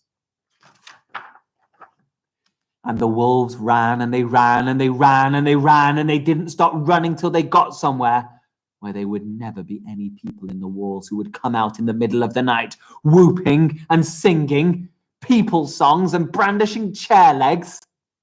And whether they went to the Arctic or the desert or outer space or somewhere else entirely, nobody knows. But from that day to this, those wolves have never again been seen. It took the family several days of cleaning up to make the house look anything like it did before the wolves came out of the walls. But eventually, everything was back the way it was before, except for Lucy's father's second best tuber, which had sustained severe jam damage. So Lucy's father sold his second best tuber and bought a sousaphone instead, which he had always wanted. And everything went back to normal. Until Lucy noticed something funny. She heard rustling and scratching and squeezings and creakings in the old house, and then one night she heard a noise that sounded exactly like an elephant trying not to sneeze. She went and got her pig puppet. "Do you think I should tell the rest of them that we have elephants living in the walls of our house?" "Oh, I'm sure they'll find out soon enough," said the pig puppet to Lucy. And they did.